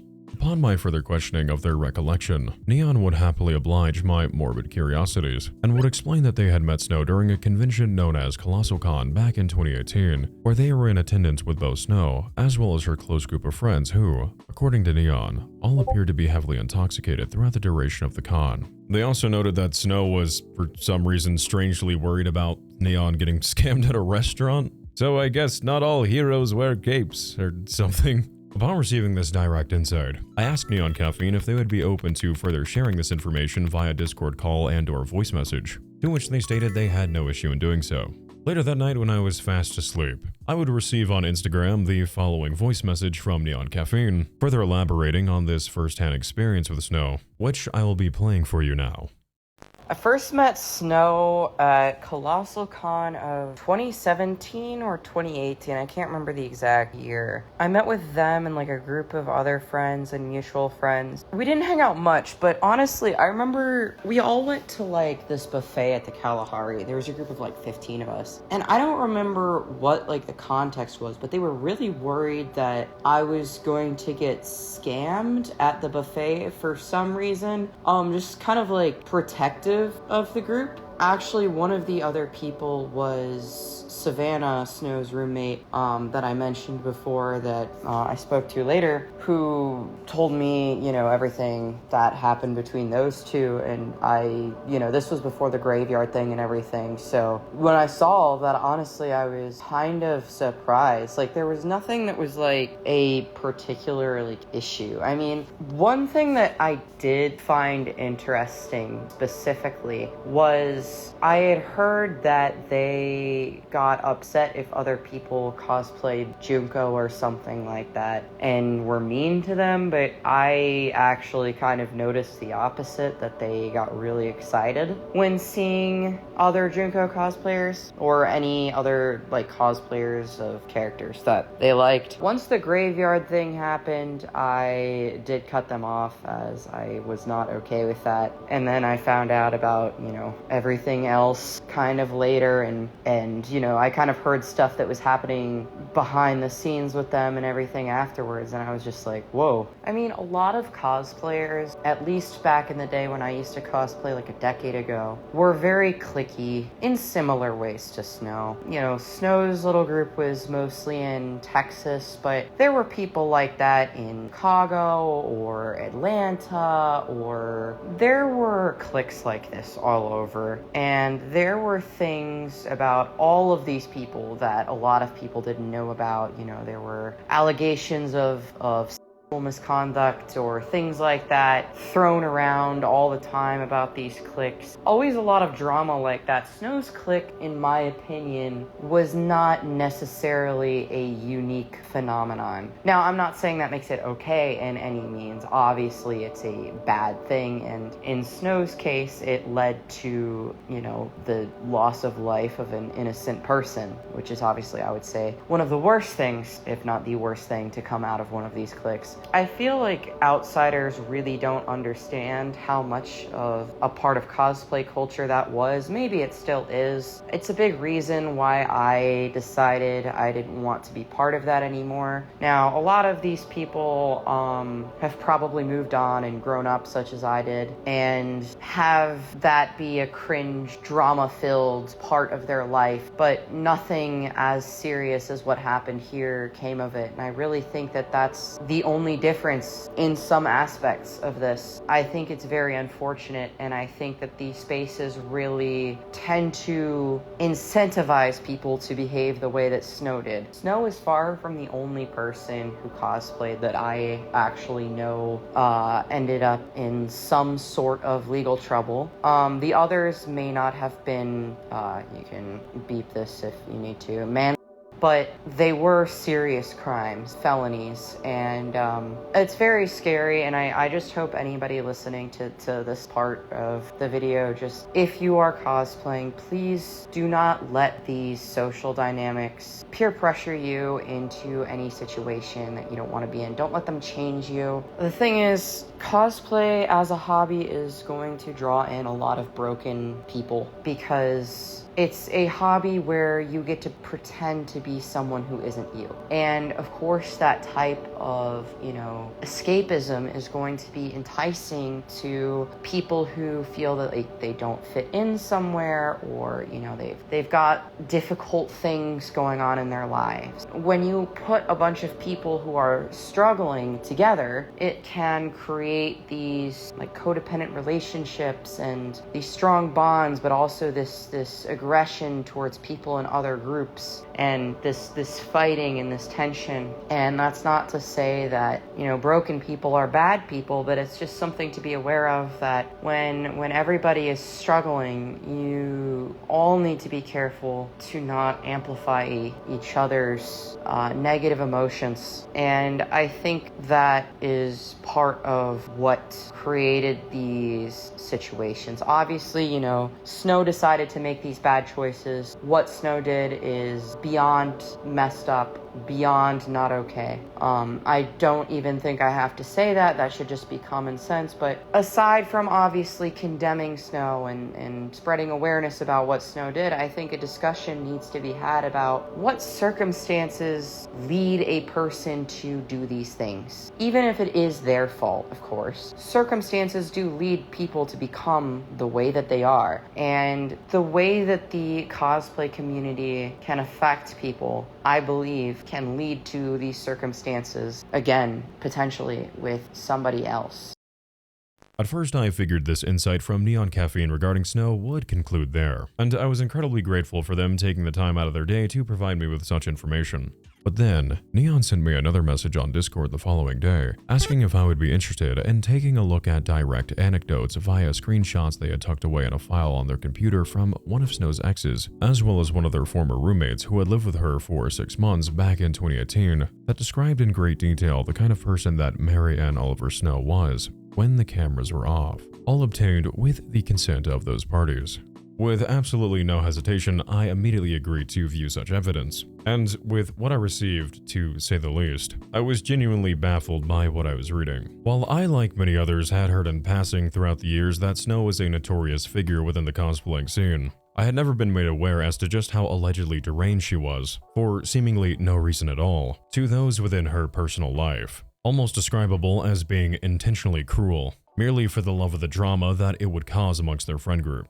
The first message I was provided involved a conversation between NeonCaffeine, who had reached out to Snow's ex, whose name shall remain anonymous, so for narrative purposes, let's refer to this individual as Jay, for their own coverage of Snow back in late November of 2021. In this conversation, Jay explains why the two had gone their separate ways, while making mention of another ex of Snow's by the name of Ricky, who presumably still lived with Snow after the two had broken up, and how her and Ricky would often go out of their way to belittle Jay for their own gossip-centric reasons. Jay further claimed in their message that Snow and Ricky would often speak poorly of not only him, but also of Jay's close friends as well, while encouraging him to do the same. If he did not wish to partake, Snow would then try to allegedly gaslight Jay into believing that all of their friends were secretly toxic, he just didn't know it, and suggested that he end his association with them, alongside with him, allegedly, being punished by Snow for maintaining a friendship with an individual by the name of Haru, with whom Snow had a strong disliking for after a rather harsh falling out between the two. Preceding this message exchange with Jay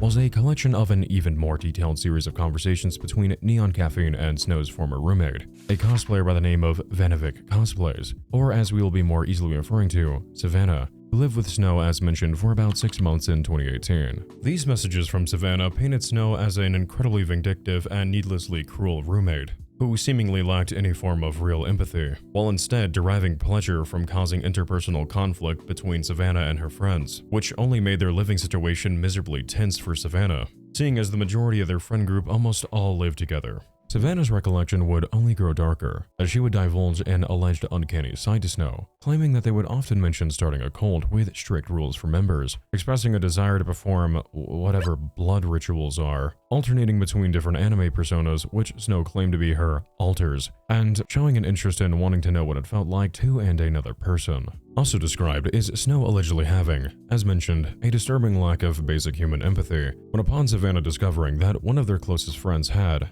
I really hate having to use this word in a serious setting, unalive themselves. Snow not only showed little care for what Savannah was experiencing, but they allegedly not only prevented the individual Ricky from consoling them, but they also then proceeded to spread a nasty rumor amongst their friend group that it was Savannah who was actually mentally detached and was unbothered by the passing of their near friend. These DMs provided to NeonCaffeine by Savannah, as can be seen on screen, read as the following. Okay, so I lived with Snow in 2018 for about half a year, but that half a year was so bad for me and my mental state. When you live with Snow or are very close with them, it's almost as if you live in a cult and they are the leader, because they are so manipulative in a way that they can probably make most people do what they say. They also spoke a lot of starting a cult and doing curses with real blood and having very specific rules. It was very odd. But anyways, since I don't kin and I'm not insane, we started to grow apart while living together and having a lot of disagreements, because I told Snow that I didn't enjoy being around them when they were in one specific kin of theirs, because they made me extremely uncomfortable. That's where their inner hatred towards me started, because after that, they started talking behind my back, telling all my friends that I'm horrible to try to get them to not talk to me but them instead. But I still live with them, so it was very tense and I knew what they were doing, but I didn't tell them because I had nowhere else to go at that point. So every day felt like I was being bullied so bad to the point that I got extremely so I had a bad breakdown and I was really wanting to.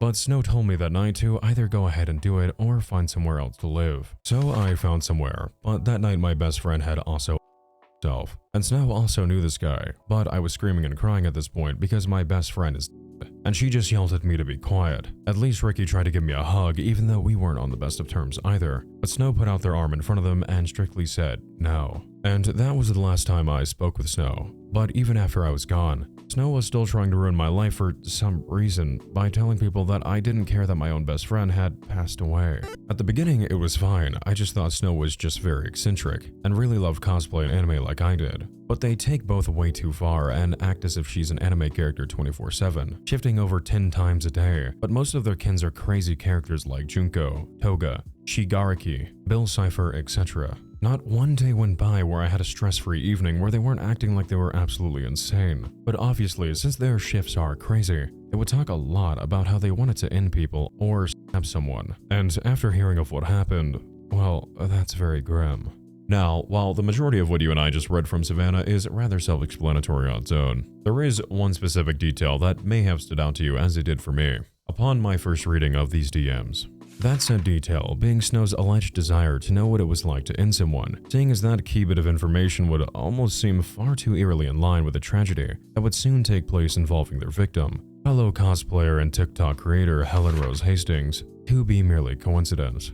I know we are not quite there in our story just yet, and we aren't going to disrupt the flow of things by getting ahead of ourselves, but across multiple forums, I have seen quite a few comments that state with absolute certainty that the horrific crime that Snow committed was no accident, but instead was a premeditated attack carried out because Snow had a secret hatred towards Helen. I will not comment on my thoughts regarding this particular theory at this point into our analysis, but I want you to make a mental note of this as it will be important later on. After I'd finished familiarizing myself with both Savannah and Jay's personal testimonies, despite the anecdotal nature of these messages, I was now starting to gain a better understanding of who the internet's most hated yandere truly was, not only as a creator, but allegedly as a person. If these recollections from Jay and Savannah were the only instances of Snow being accused of any wrongdoing, well, given the aforementioned attributes of these exchanges technically being word of mouth, I could understand that a complete and utter condemnation of character would not be entirely possible, as at the end of the day, despite our own personal views, we are outsiders looking in,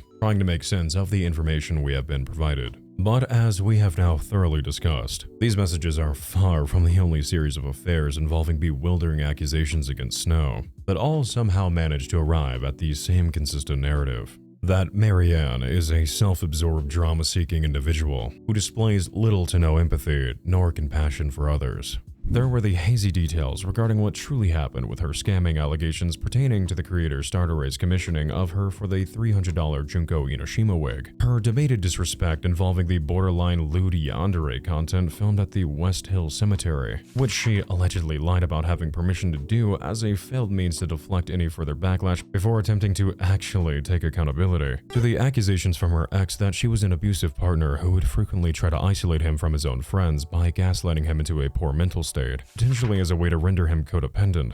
And of course, Savannah's first-hand account of the nightmarish events that would take place when she lived with her, as she would watch Snow truly become, in her own mind, a real-life anime character with a bloodlust and expressed desire to inflict pain on others out of her own genuine curiosity. Despite all of these controversies brewing both online and in her personal life, nothing would ever seem to fully cause Snow to pause and rethink the repercussions of her actions and how they damaged the lives of those around her. She would still continue to post to her TikTok, Instagram, Patreon, and now OF, while her audience of adoring fans drowned out the few who took issue with her and who she truly appeared to be as a person under her personified disguise. Many would still try to continue exposing Snow through multiple call-out videos on TikTok throughout both 2019 and 2020. And even though she was aware of such content and frequently expressed growing frustration as she desired to remain unbothered, nothing would ever fully become of these attempts to make widely known the intolerable aspects of the beloved Salt Queen.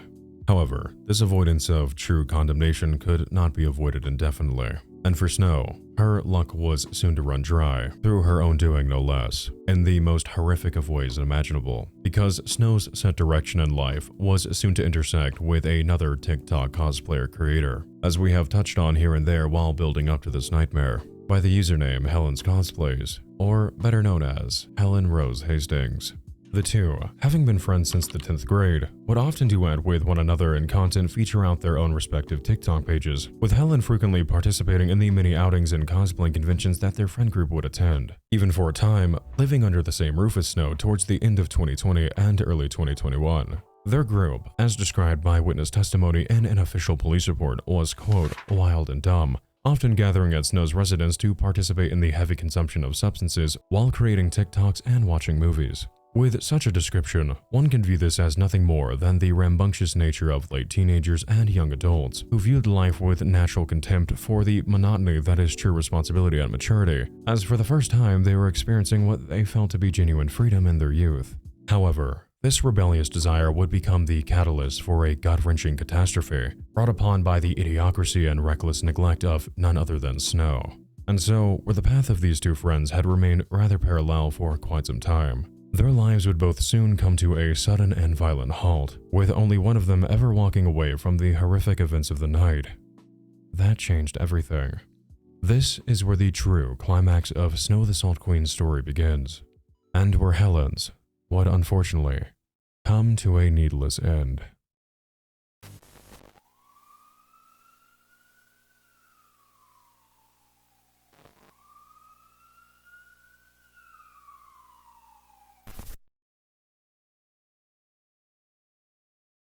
Consider this my remake video since my original video contained so much information because I started that video minutes within finding out about what Snow had done. early this morning from another misinformed person. So let me give you a rundown of what's going on with this person, but correctly. This is popular known cosplayer Yandere Freak, or also previously known as SnowTheSaltQueen. They have a history of being a really bad person, but lately it was discovered that they had accidentally K-worded someone. According to the official police reports, they were at their residence and they were watching the show Gotham, and they were reenacting a scene from The Penguin. They were quoting Penguin, and the friend who got was saying me. So Snow pointed at them, thinking it was unloaded. The victim was taken to the hospital and unfortunately passed. This event happened in January, where Snow took a 2-week hiatus, only 2 weeks, and then came back to post new videos shortly after, showing no remorse for what they did or any grief for their friend. Warning.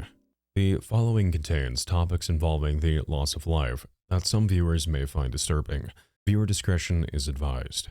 Before we begin, I want to say that I debated whether or not to include Helen's personal TikToks in today's dive, especially seeing as others who have covered this story appear to only use images available in articles. However, as we will see here in due time, a close friend of Helen's who came forward publicly with her own testimony painfully expressed how they did not want Helen to be remembered as some form of tabloid piece. I wish to avoid that as best as I realistically can, and so with that in consideration, I've opted to utilize Helen's TikTok as a way to kind of portray that she was this vibrant, fluid human being no different than you and I. Admittedly, yes, it does make editing easier when you have such material available. I'm not going to shy away from that, but I also want you to have a glimpse into their life and actually kind of see who they were. Thank you for letting me elaborate on my decision. It's an understatement to say that we have a lot to get through, so let's you and I continue.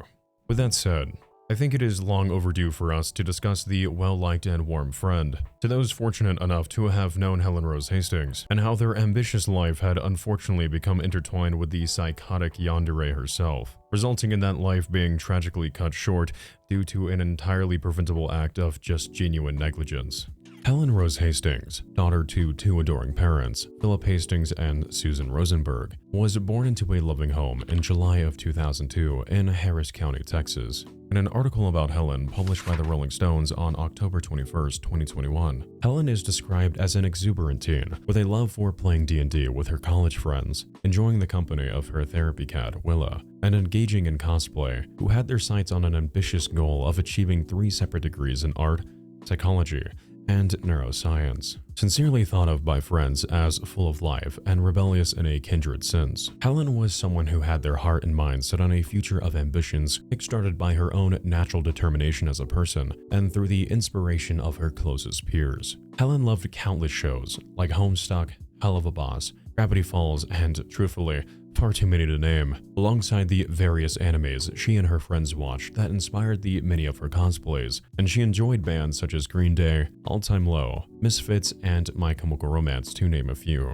And honestly, incredibly respectable music choices there. Like any late teen with an online presence, Helen loved spending her time with her friends, engaging her community through Q&As, as many on TikTok were curious to get to know Helen, and of course, participating within the cosplaying community as an avid hobbyist, something Helen had found to be a metaphorical missing puzzle piece that brought genuine happiness and purpose into her life, as she had oftentimes struggled, like many of us, with the isolating battle that is poor mental health throughout her teen years. Cosplay is where you dress up as a character from basically anything, and it combines a lot of different skills such as art, makeup, crafting, prop making, sewing, photography, acting. I actually started cosplaying at the beginning of this year for Anime Matsuri for a Carcat cosplay. She was a daughter that brought joy to the lives of her two parents for 18 years. That, despite her brief time on Earth, naturally had a lifelong effect on both her mother and father, who are of course left with the heavy weight that her loss brings, but equally with the gratification of having had the honor to call Helen, and the young adult she was growing to become, their own. Susan, Helen's mom, allows us insight into their home life with their late daughter, citing her and Philip, Helen's dad, as being, quote, old parents, as she herself was in her mid to late 40s, while Philip was 65 at the time. And while Helen did have older siblings, they were significantly older than her, effectively leaving her, as it must have felt, like an only child. According to Susan, Helen once longed for a younger sister. However, Susan unfortunately once suffered from a disease known as, and forgive me, I'm not House MD, I'm gonna butcher this, referring to that script preeclampsia. Forgive me. So unfortunately for Helen, through the fault of genuinely no one, she would never be able to realize her dream of becoming an older sister. From an incredibly early age, it was made evident to her parents that Helen was an exceptional child. By only 1.5 years old, Helen was allegedly formulating full verbal sentences on her own. By the time she was old enough to attend grade school, Helen wasted no time in quickly becoming involved with multiple school activities and after-school programs, such as robotics, theater, and even participating in rock band camp. I believe it's not specified, but I think this is the popular School of Rock program. I'm sure you've probably seen this logo around before in passing. Here in the States, of course, I don't know if it's in other countries. And that's actually pretty sick. Ever once throughout my research, I had no idea that Helen played instruments. That's kinda sick.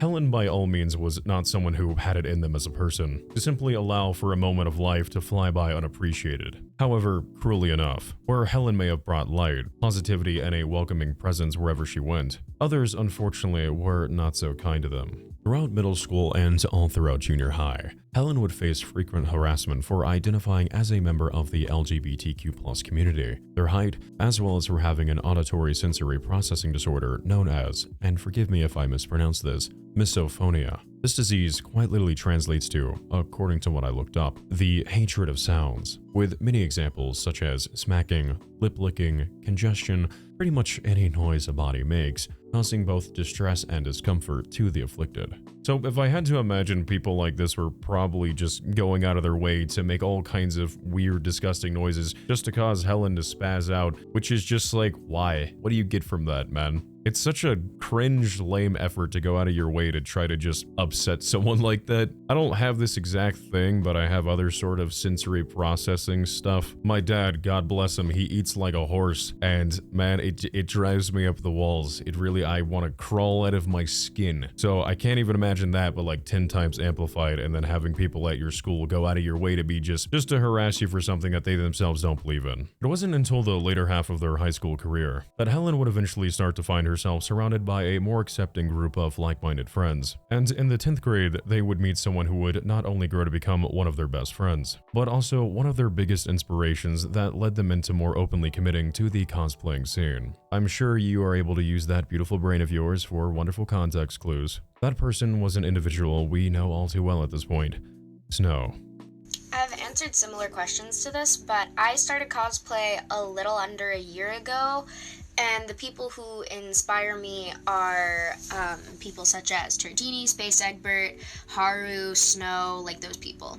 The two would quickly bond over their shared love for cosplay, Homestuck, and anime, with both sharing a mutual passion for content creation on Musical.ly, then eventually TikTok, duetting with one another quite frequently across each other's respective accounts. Despite Snow being the eldest of the two and graduating before Helen, the duo would still frequently hang outside of school at Snow's house, with Helen's former partner, an individual by the name of Morgan Gross, forgive me if I mispronounce that, often tagging along for these hangouts, since in their group, the rule of thumb was always the more the merrier.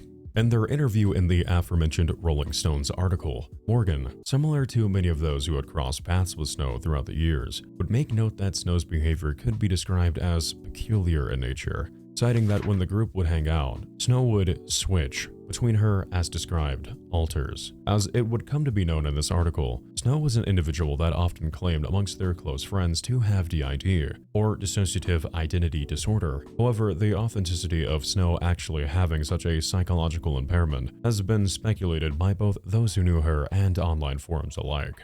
Morgan would continue further in their interview that Snow would frequently switch between other characters instead of actual personalities, and that these so-called alters of hers would oftentimes become rather aggressive towards those around her, with Snow having on multiple occasions, allegedly, physically attacked the friend she lived with while she was in these headspaces. Morgan is quoted as saying, "There was a weird distinction between people who claim to be actually diagnosed with DID, or dissociative identity disorder, and people who merely kenned other characters. It isn't my place to say whether Snow did or did not suffer from DID, but what I will say is that when I first contacted NeonCaffeine, and they informed me of their brief association with Snow, they stated that they believed Snow was faking the disability, as they never saw such behaviors on display during the weekend they met, which they said led them to believe that, quote, they, being Snow, were selective about where they pulled that stunt, almost knowing most people wouldn't fall for it or something. Further stating, my experience with them, if anything, tells me they were absolutely capable of behaving and being respectful, but when they get close to someone or something,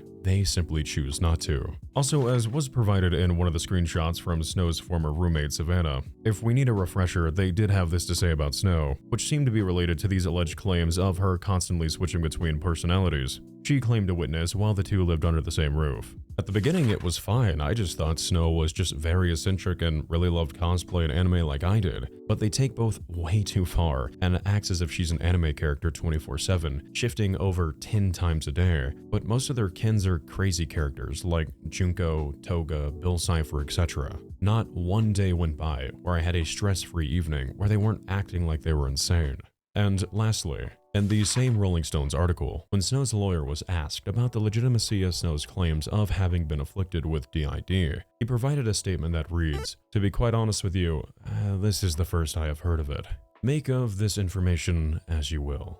I've also heard some unsubstantiated rumors that they did also suffer from diagnosed BPD, but again, I can't confirm that. Again, I'm not gonna say one way or another, but make of this information as you will. I'm not going to sit here and say whether Snow did or did not have something. I have no idea what type of mental struggles, if any, they have behind the scenes. It's all speculation. According to both Helen's mother and one of Helen's closest childhood friends, an individual by the name of Bailey, Snow and their group were best described by them as being a rather poor influence on Helen's life. Their friend group would frequently get together and indulge in the usage of cannabis and alcohol, and at one point they even attempted to encourage Helen to drop out of high school to work at Goodwill, trading her potential future of academic and career success, with that of short-term satisfaction and a life consisting of dreadful work hours, followed by late nights and round-the-clock partying with friends. A concept that, if we're being fair, does seem rather self-fulfilling to someone fresh out of high school. I speak from personal experience here, as someone who used to be a part of a group that was pretty rather toxic and drama-centery when I was around this age. Perhaps my perspective is misplaced, but I speak with personal reflection here as those late nights, staying over at friends' houses for weeks on end playing Diablo, and constant partaking in substances as a justifiable reward for working grueling hours at a dead-end retail and poke job, was my own personal life when I was that age. I know it's easy to scrutinize and wave your finger at individuals. I think we all to a degree can be rather judgmental, but when you've got an entire life sticking to regimens and schedules, when this suddenly becomes your environment, you truly feel like you're free and you have 100 years to figure things out. However, the reality of life is that it creeps up on you faster than anyone can truly anticipate. After graduation, Helen would move to Ohio to attend her first term at Oberlin College, which, according to her parents, she fell in love with college immediately, as it fared her well in comparison to the years of bullying and harassment she had faced throughout grade school. She appeared to fit right in, and became rather involved with the campus community in her own way, with her being cited as being a friendly and well-liked face around the school. In a memorial page dedicated to Helen by the Oberlin Review, a student-run campus news page, she was recalled by one student, an individual by the name of Zach Gershon, as having, quote, really bubbly, really energetic personality, and a good sense of humor. Another excerpt from this article features the following recollection from one of Helen's campus friends, Noelle Lara. I was grateful to have both empathy and excitement from her. To top it all off, she did it while having the cutest llama socks you would find. In the fall of 2020, after a fun well, I guess COVID wasn't all that fun. After a long summer of relaxation with friends and family, Helen was preparing herself for yet another ambitious semester amongst her peers on campus that would continue to open up many new doors and friendships for her in the coming months. Or so, at least that's how things were supposed to be. However, I'm sure I by no means have to explain that 2020, with a raging pandemic sweeping the globe, many schools were back and forth on how to proceed with campus classes, resulting in many schools switching to an online curriculum, which of course naturally not only devastated students, but also resulted in many self-isolating and falling into prolonged episodes of depression. I mean, can you imagine going to school for the entirety of your life up until that point, and unironically, as this did happen, have to do things like walk the stage in Minecraft for your graduation? Not to be a doomer gloomer, but sometimes I really do miss when ignorance was bliss in 2019.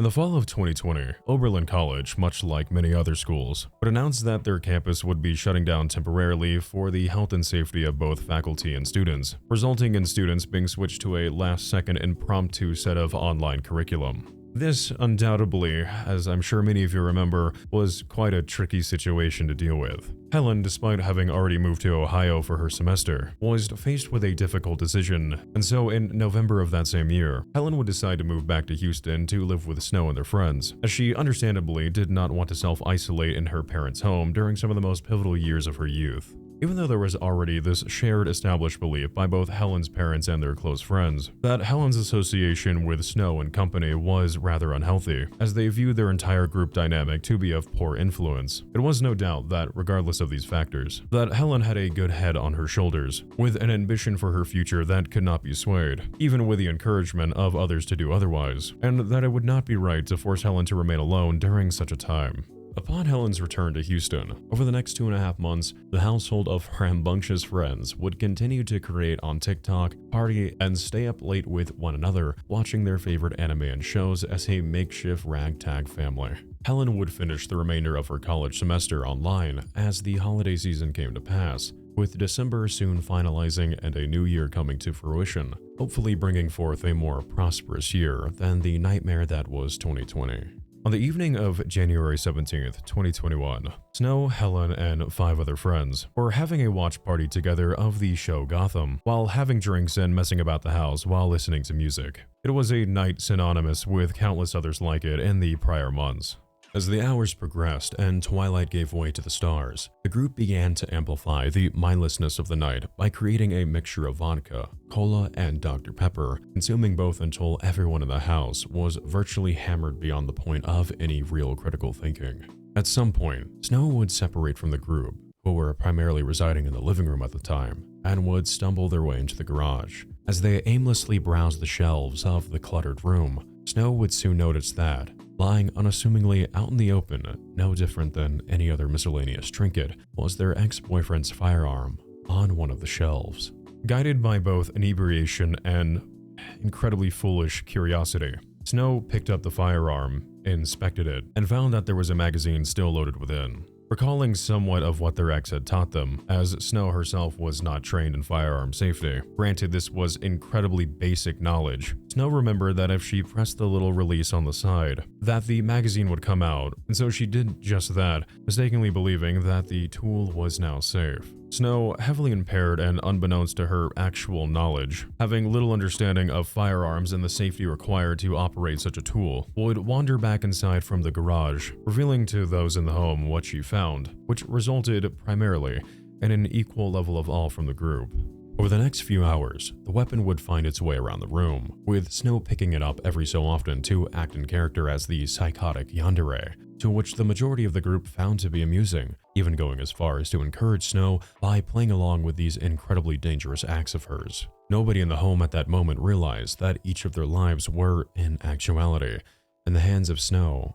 At some point in the night, someone would put on the show Gotham on the living room TV, and when the character known as the Penguin would first appear on screen, Snow would stand up and reveal the firearm once again, and started announcing that she was just like the Penguin. Snow, acting once again in character, removed the magazine and stated, quote, "So no one gets hurt." I'm sure you just made note of the fact that Snow removed the magazine that was already stated to have been taken out. And the reason for this was that, allegedly at some point in the night, for some reason Snow had kept the magazine on their persons, which then found its way for a time back inside of the firearm. Most likely she was probably fidgeting around with it for a bit. Again, you don't have to tell me. I am aware how incredibly idiotic that is. I'm just stating, based upon what I read in the police report, what most likely happened, based upon my own interpretation. Wanting to join in on the fun, giddy and several drinks deep by this point, the two laughing together with truly no sense of the impending danger they had put themselves in. Helen, smiling, allegedly told Snow, quote, "Oh, do me next. Can it be the real thing?"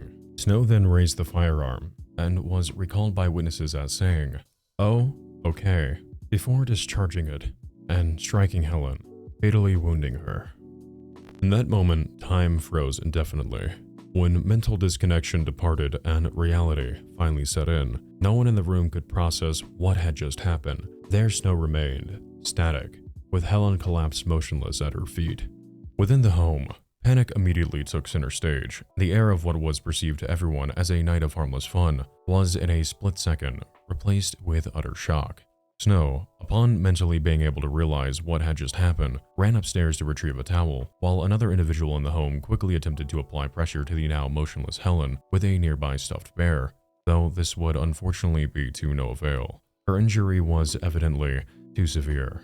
At approximately 1:30 a.m., according to the official police report, as would be revealed, another cosplay creator who was present by the name of Mystic Meatstick, aka Salem, dialed 911, notifying authorities of the incident. Police were promptly dispatched to the scene alongside medical personnel, where upon arrival, paramedics transported Helen roughly 6 miles down the road to HCA Houston Healthcare Northwest, where she was immediately brought in for surgery in the intensive care unit, where doctors would attempt to save Helen's life over the next several hours. While this was happening, back home the scene was utter chaos.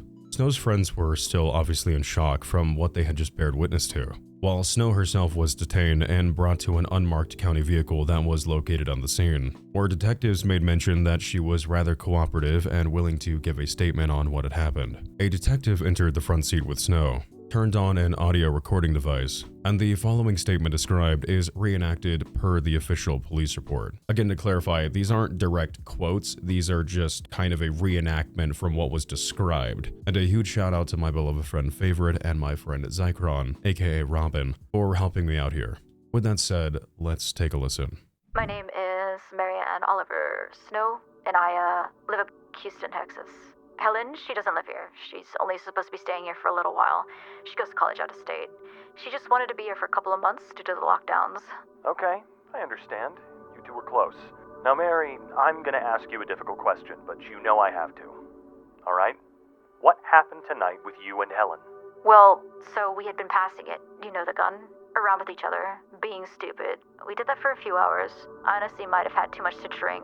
I wasn't really paying all that much attention. It was just kind of there. We were just messing around with it, and I'm a cosplayer, so I use all kinds of props for my TikTok page and all that. We were watching Gotham, and so I was just messing around in character, pretending to be like the Penguin. It wasn't supposed to be anything serious.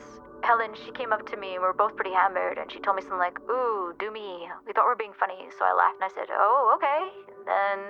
What happened next, Mary? I have no idea how it went off. I swear to you, I didn't load that thing. It's my ex-boyfriend's. He left it here so long ago when he moved out, and he took all the ammo or whatever when he did, but he showed me how to remove the bottom part, which takes out everything. I just don't know how. I played with it before, and nothing ever happened. After this statement of hers was given, Snow was then taken into custody where she would remain for the rest of the night. Meanwhile, Helen was still fighting in the hospital, but despite their best efforts, doctors would find that Helen was showing no signs of brain activity after hours of attempting to stabilize her. Her parents, who still did not know the grasp of what had taken place yet, devastated and confused as to how this could have happened to their beloved daughter, had one of the worst choices that a parent could ever have to make laid out before them. Their daughter may have been breathing, but she wasn't there. Not really, at least. And so, after hours of going back and forth, they came to the agreement to take Helen off of life support. On Monday, January 18th, nurses at Houston Northwest Medical would shut down Helen's life support, and she would pass away only minutes later at 5:08 p.m. Oh, wow. Maybe I'm just kind of tired. I just get a little emotional with those kinds of things.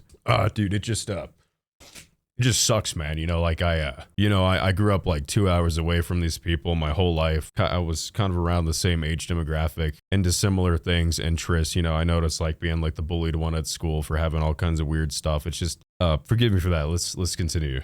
While back home at Snow's residence, another nightmare would be taking place that we are not yet ready to discuss. Upon Helen's passing, the detective in charge of the case was informed by the medical staff of Houston Northwest Medical of this information, who then presented his case to the Harris County Assistant District Attorney, Lauren Bard, who accepted the desire felony charge of manslaughter against Snow and placed her with a $20,000 bond, which was swiftly paid for by Snow's parents upon them learning of their daughter's arrest. However, still up until this point, neither Snow's nor Helen's parents were fully aware of the exact details of the series of events from the night prior, effectively leaving everyone who was not at the house that night in the dark for the time being. In fact, in the aforementioned Rolling Stones article, it mentions that those in Helen's life outside of those who were present that night of the incident did not know the cause of Helen's passing for months, not even her friends from college. This is made evident when in February of 2021, the Oberlin Review, the same student-run newspaper we discussed earlier, wrote another article regarding Helen, with the students extending their condolences to the family. However, no cause was ever mentioned. All they knew is that she was gone. And it wasn't until October of 2021 that Susan Hastings would publicly address her daughter's passing, posting on her Twitter both a link to the Rolling Stones article and another where she directly states that, quote, "Our daughter Helen Rose Hastings was shot by a drunk, stoned fool, playing with a gun." When it came to Snow's conditions for her bond, her terms were arguably rather lax for what one would expect for someone facing a crime of her degree would receive. She was required to submit to random drug testing, prohibited from contacting Helen's family, was given a mandatory curfew where she was to remain at home from the hours of 8 p.m. through 7 a.m., remain in the city of Houston unless explicitly given permission otherwise by a judge, for the next 5 years, in which she would remain under mandated community supervision, per Snow's order of deferred adjudication, keep a GPS tracking device on her that was to remain charged with absolutely no exceptions. She was, without saying, obviously not allowed to own a firearm, commit to 100 hours of community service. She could not commit any further crimes, and lastly, she was required to seek out treatment for unspecified mental health issues. Despite Snow's, all things considered, rather lenient sentencing, given that her crime resulted in an actual loss of life, they would still proceed to violate the conditions of their bond on multiple occasions, as can be referred to via court documents from July of 2021, where it states that on countless days throughout the month, Snow failed to report to the, quote, pretrial services as requested, which I would assume this would be something similar to reporting to say how one would to a parole officer, though I am unsure as to exactly what this means, followed by a failure to comply with curfew requirements, failing to comply with the rules of the electronic monitoring program, as well as multiple curfew violations.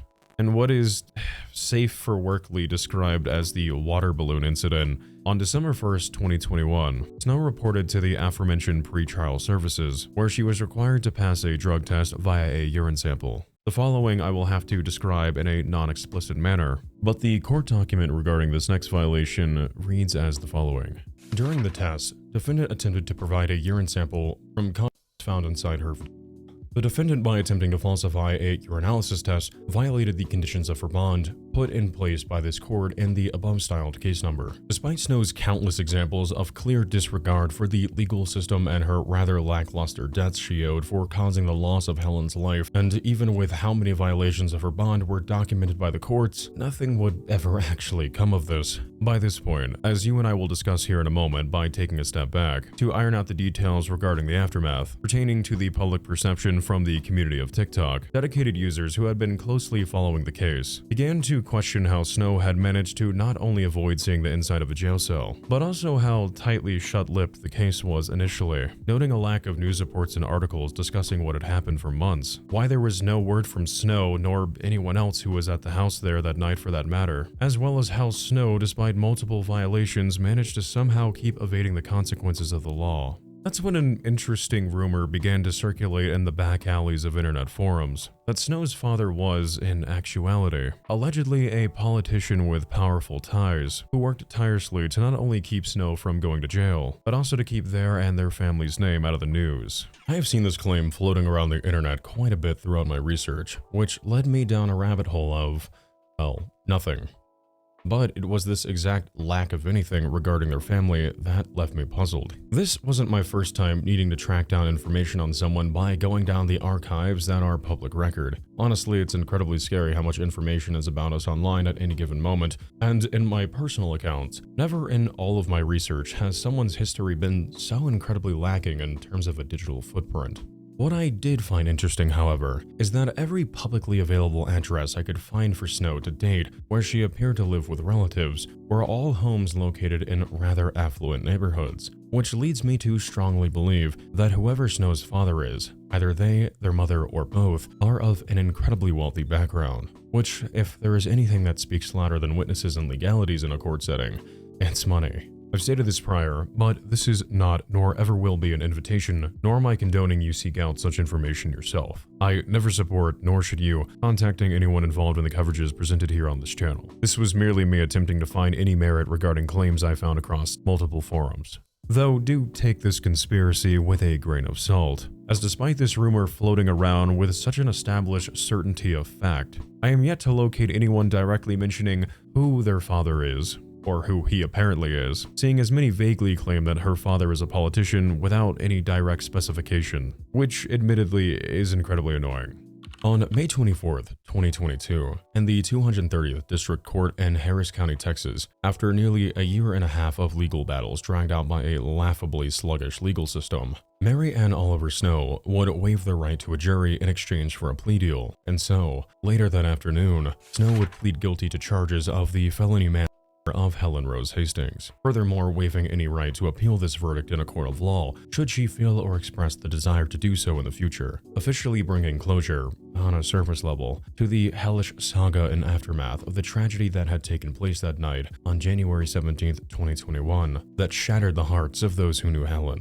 After this verdict was reached, Snow would return back home to carry out the remainder of her court-mandated parole, and seeing as she had now virtually become a digital ghost at this point, as she had privated her account several months prior upon the news of what she had done first becoming public, this would, for quite some time, be the last that the internet would ever hear of Snow. Helen's friends and family would begin the painful journey of attempting to move forward with their lives, carrying with them the memory of a beloved friend and daughter, while Snow, well, just vanished.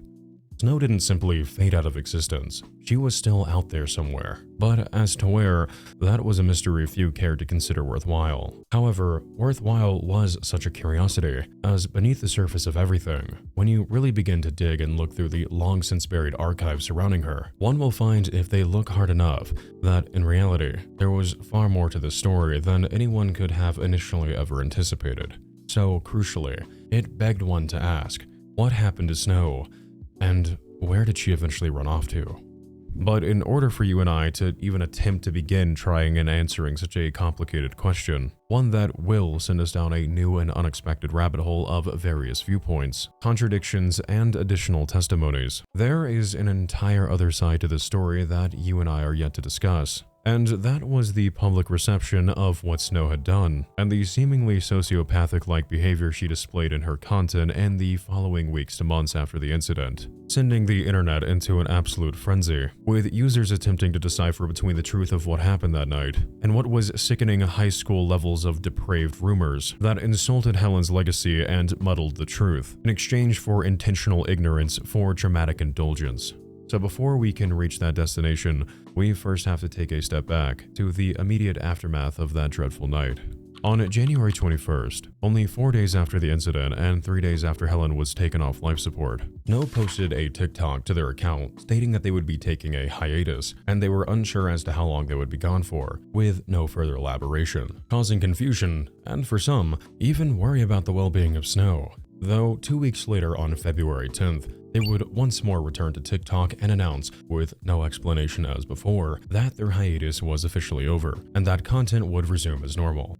At this point, allegedly, the police demanded that both Snow and the other witnesses were to remain silent on what happened to Helen while the legal system attempted to figure out how to properly, more so argued by most, improperly, punish Snow for her crime. But what authorities did not consider was that Helen herself was also a cosplayer with over 100,000 followers to her page. And so, when everyone else from that night began to start posting like usual once again as if nothing happened, with the exception of Helen, whose account lay dormant, users began to grow, perhaps suspicious is not the correct way to phrase it, but nevertheless, followers of both Helen and Snow, who knew that the two would frequently duet with one another, were unsure as to what to make of her abrupt absence. Despite this, Snow continued to post consistently to her account in the following weeks, business as usual, with her keeping active on both her Patreon as well as posting additional TikToks that retroactively, given the soon-to-be discovered context of what happened to Helen, were viewed as grotesquely insensitive at best and psychotically detached at worst. One of those videos included Snow in full cosplay of the character Mikan Sumiki from Danganronpa, where Snow mouthed the lyrics to artist Teddy Hyde's song Relations with a Ghost that reads as the following: "I'm getting jiggy with a rifle. I'll pull the trigger with my eyes closed, hoping to hit you somewhere vital. And when I miss, you come and kiss me with a smile." Following this TikTok were, of course, additionals featuring similar dark themes, such as her Do You Want to Hide a Body TikTok, where she mouths the lyrics to a Frozen parody of the song Do You Want to Build a Snowman? Will you help me hide a body? Preceded by countless other edgy posts in a similar vein, all of which surrounded and trivialized death. which, mind you, these were being posted only weeks after Helen had been taken off life support. Wake up, Gromit! Come on, Gromit! We've got to hide the body! There's no cheese and crackers in prison, Gromit! Who will they believe?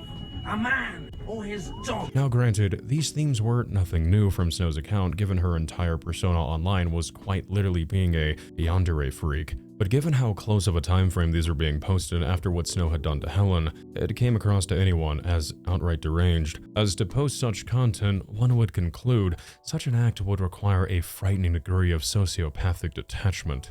It is unknown as to exactly what point specifically, but despite both the courts and potentially, allegedly, third parties attempting to bury Snow's crime from ever reaching the public eye, the majority of heartfelt goodbyes and those expressing sorrows in her comment section were posted in the time frame of mid-June to late August. So this is more than likely the time frame in which Snow's crime was discovered publicly, leading to, of course, an immediate overnight backlash, as many presume that her silence was her hoping that this would all just go away, being too absorbed in their own life to have any consideration as to what they had done. En masse, users would take to Snow's comment sections and would duet her TikToks as a means to call her out, demanding to know why she had not made any comment regarding her crime, while questioning what kind of sick individual would manage to be able to continue posting to TikTok mere days to week after such an event, as if they, through their own negligence, had not just taken someone from this earth. Regardless of the mounting pressure, Snow would never publicly take any accountability despite the relentless outcry of the community,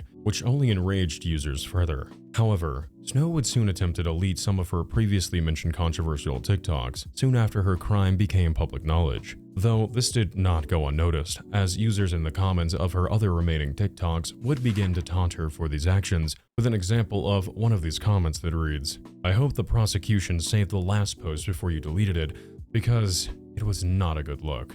Despite daily public demand for Snow and those who were presumed to have been present at that house that night on January 17th to provide an explanation, still, to the best of my knowledge, no word would come forward directly from any of these individuals, and certainly not Snow. Instead, she continued to seemingly ignore every call-out made against her, while continuing to make content that felt too many, as though she was mocking what happened to Helen, and that she knew that she was going to get away with it, all things considered. And where there is silence, speculation is, more times than not, born in its place.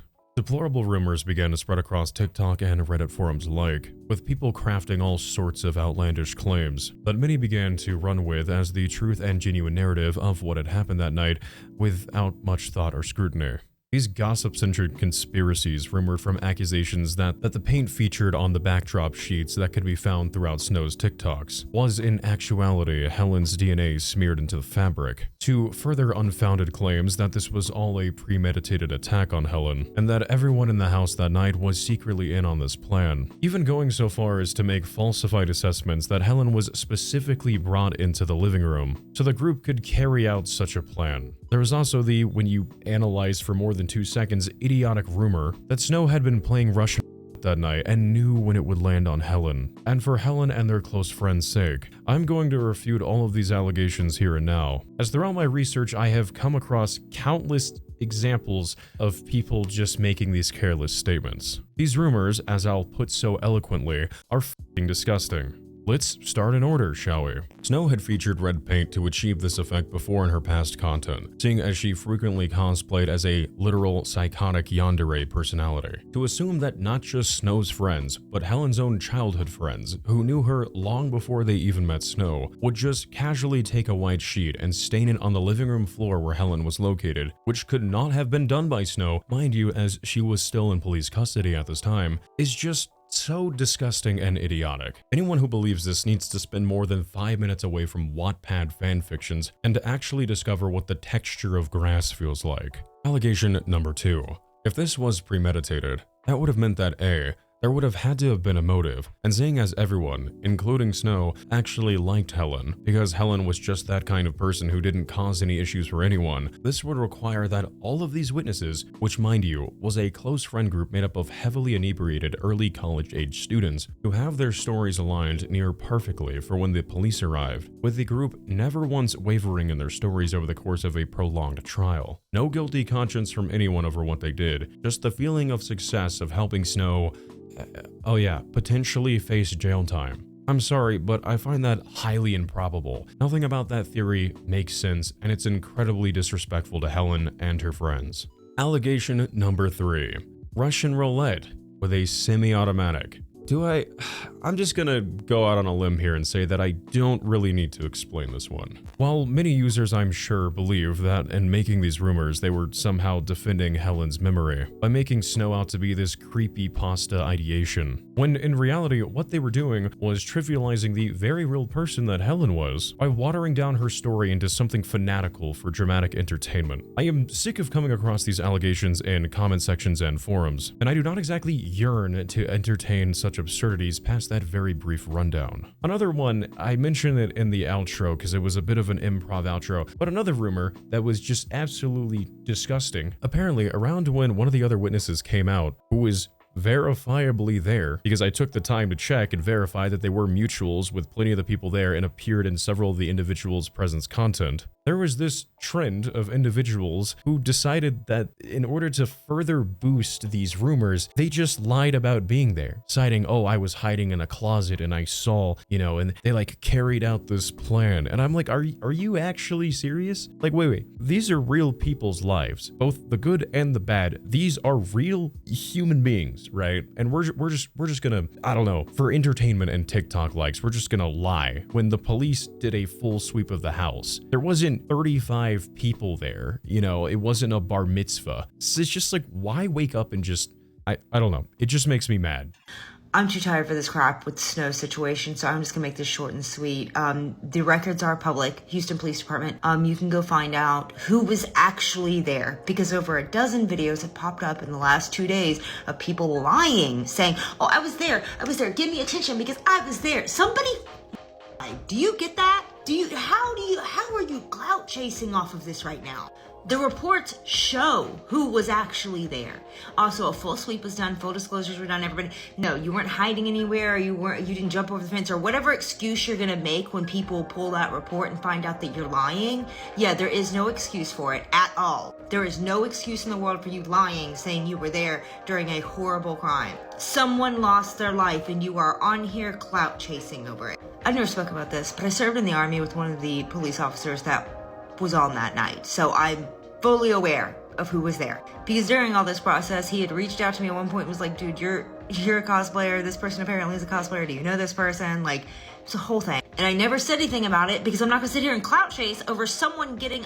The only reason I am mentioning stuff now is because the amount of people on my FYP lying about being there. Y'all are acting like there was 50 people in that room. And like I said, full sweeps and everything were done. So there is absolutely no way anybody was hiding or anything like that or just didn't get put on the record. No, everybody was there is on that record. Anybody who is claiming that they were there and they're not on that record is lying for clout. I'm sure some big creator is going to pull it and do a whole story time on there. I've seen several story times on it. But Jesus. What is wrong with some of y'all? With these rumors now explained, and hopefully debunked with basic critical thinking, let's you and I continue. Maintaining consistency regarding the timeline of events in the aftermath of Helen's passing, Snow would continue posting on both TikTok and Patreon until around May of 2021, before they would take yet another leave of absence, returning once more around August for a brief period of time. Though, interestingly enough, according to what I could uncover, it appeared that in late September of that year, Snow would suddenly private both her TikTok and Instagram accounts amidst the relentless backlash she was receiving after her crime's discovery only a month or so prior, which was confirmed by her lawyer in an interview with Business Insider published on November 1st, 2021. However, I did manage to find a link to her supposed original account, and it does appear that a TikTok of hers was archived on the Wayback Machine on December 1st of that year. However, when I go to watch the TikTok itself, to verify if this truly was her unprivating her account, I get a no connection error via a failed CAPTCHA verification on Wayback's end, and when I tried to look for a solution, conveniently, I was suggested to turn off my ad blocker. How convenient. I'm not gonna do that. About a month or so after Snow had allegedly privated her account, the Rolling Stones would publish their article, and in doing so, shortly after, the real story of SnowTheSaltQueen and what had happened to Helen that had been buried beneath the legal bureaucracy of Harris County, Texas, and the perceived intentional silence from both witnesses and Snow alike, would make its way before the eyes of various media outlets. And before long, many commentary and documentary channels alike, who were more attuned with spreading such information to a wider audience in a digestible format, it quickly cemented Snow's fate to tens of millions of users as a callously detached monster who exhibited no remorse for their actions, managing to slither away from the grasp of true justice, which sickened millions of viewers across the globe. This universal condemnation of SnowTheSaltQueen reached its height towards the end of November of 2021, when the creator known as Coffee House Crime would release a 20-minute in-depth coverage of the case, which would be seen by over 2.5 million people, that raised awareness to a vastly wider audience of Snow's crime, causing various other creators who had watched Coffee House Crime's video to follow suit with their own analyses across multiple social media platforms in the preceding months ahead. For Snow, it could be presumed when tracking the timeline of her digital footprints that the mounting pressure must have eventually caught up with her, as to the best of my knowledge, after privating their account, they would suddenly go MIA for the remainder of 2021 and almost for the entirety of 2022, even after she pleaded guilty in court in May of 2022. Amongst the hate that users felt when her name was uttered, or another coverage of her story came through on one's feed, Snow was nowhere to be found on either TikTok, Patreon, Instagram, or any other social media platform she may have had for that matter. She stopped appearing in her friend's content, and on March 5th, 2022, rental records at the property where the friend group had been living at the time of the incident shows that the house was listed for rent, meaning that everyone, including Snow, had most likely gone their separate ways, leaving Marianne a ghost in the wind. However, with her story now permanently available across millions of social media users' feeds, and with the desire to keep Helen's name and memory alive over that of a depraved anime addict, one question was often overlooked in the following years as we've established prior. Where exactly did Snow go? And truthfully, did it even matter? She was gone, exiled from the online space as well as the cosplay community alike, and she wasn't worth remembering when it was the memory of Helen that should take precedence. Snow was just simply not worth the consideration. With her official departure from the community that once housed her with open arms and admiration, and her legacy now forever entrenched in infamy, it was time for those most affected to finally heal, and for the communities both creators were once so passionately involved in to move forward in honor of the widely revered friend that was so tragically lost, and with the awareness of the cruelty and unfair nature of life that allows for good people to face such terrible fates. And this, here, is where our story, after an exhaustive review, finally comes to a close. Or so, at least that's what I thought.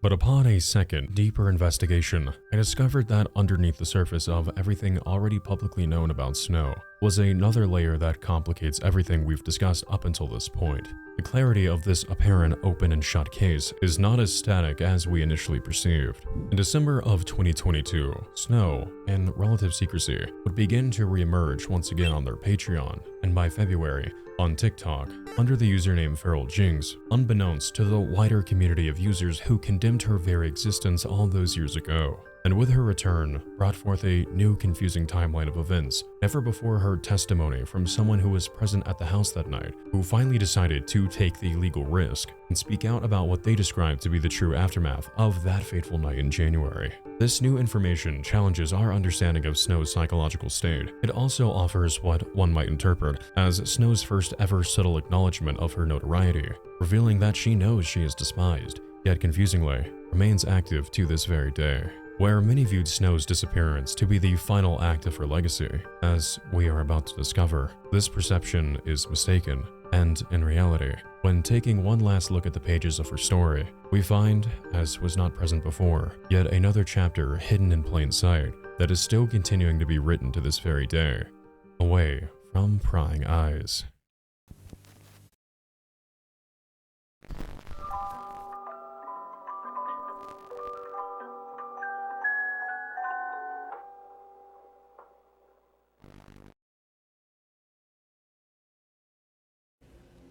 My name is Salem.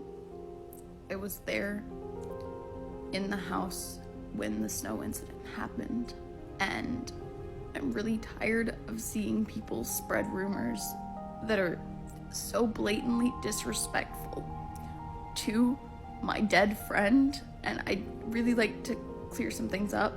I'm going to say This video is in no way in support of Snow. I don't know, maybe it's just because I went through it and I was there the whole time.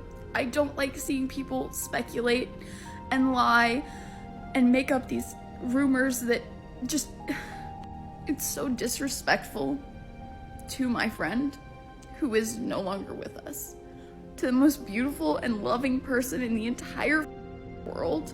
It's not right to be just spreading lies and rumors. She was loving, she was caring, she was the sweetest person I have ever met in my life. People saying that this was premeditated, that somehow this was planned, I don't understand you. I understand. The entire scenario is, it's in my brain forever. I will constantly be thinking about it. And when people bring it up and they're so insensitive and so just disgusting about everything that happened, every few months people are coming on here and just making it seem like she wasn't a person, someone who was loved. She was someone who was loved. Towards the end of the summer of 2023, many users across TikTok began to experience what could only be described as whiplash, as casually tucked into their For You pages was what appeared to be an oddly familiar face from the now distant past. But no, surely not. Couldn't really be her. Could it?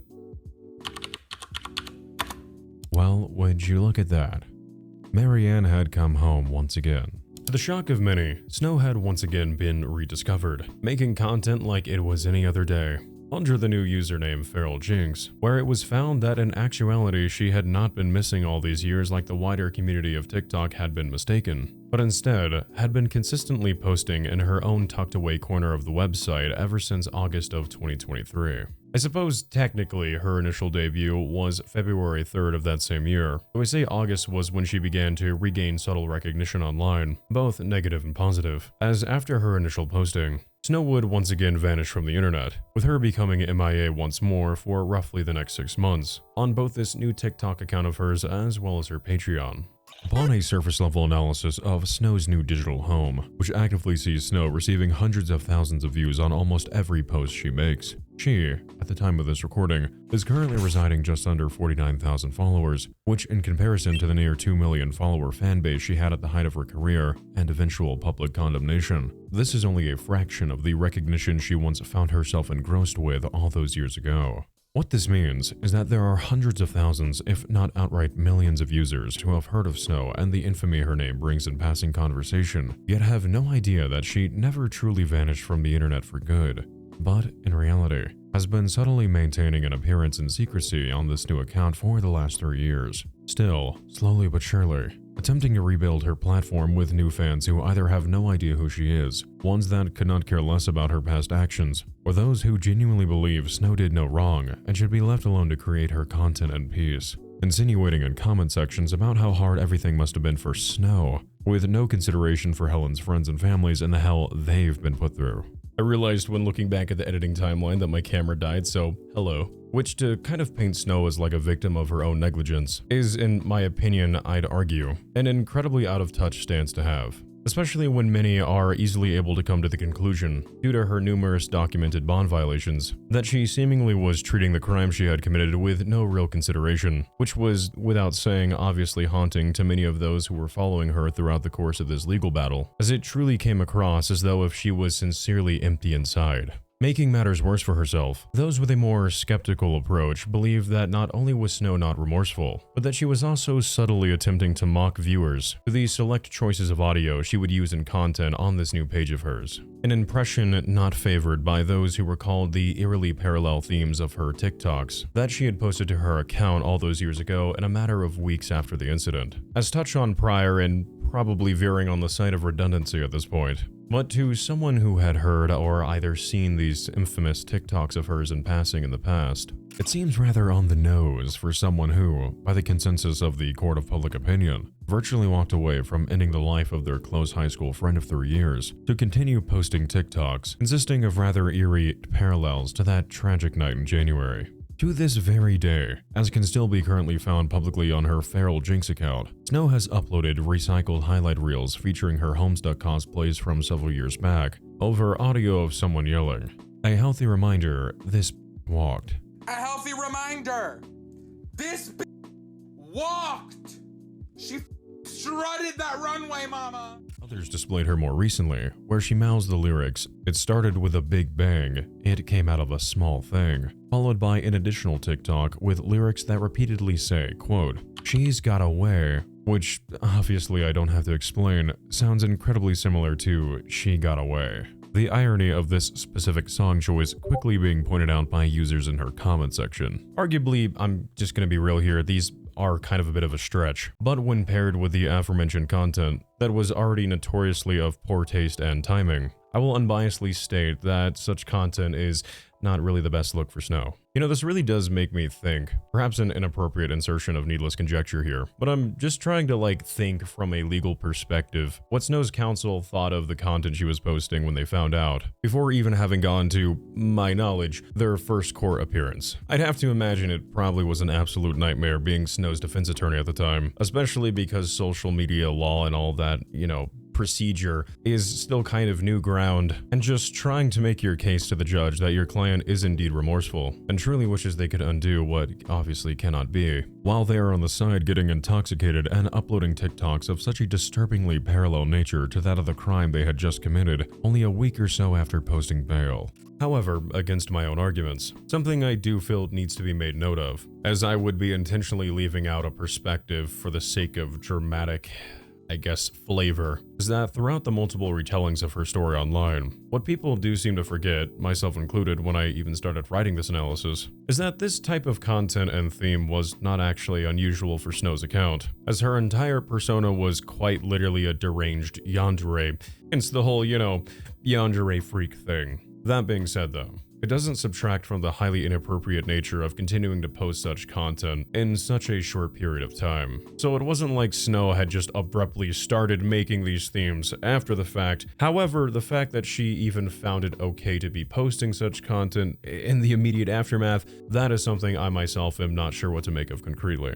Because from an outside perspective looking in, it just seems incredibly detached and deranged.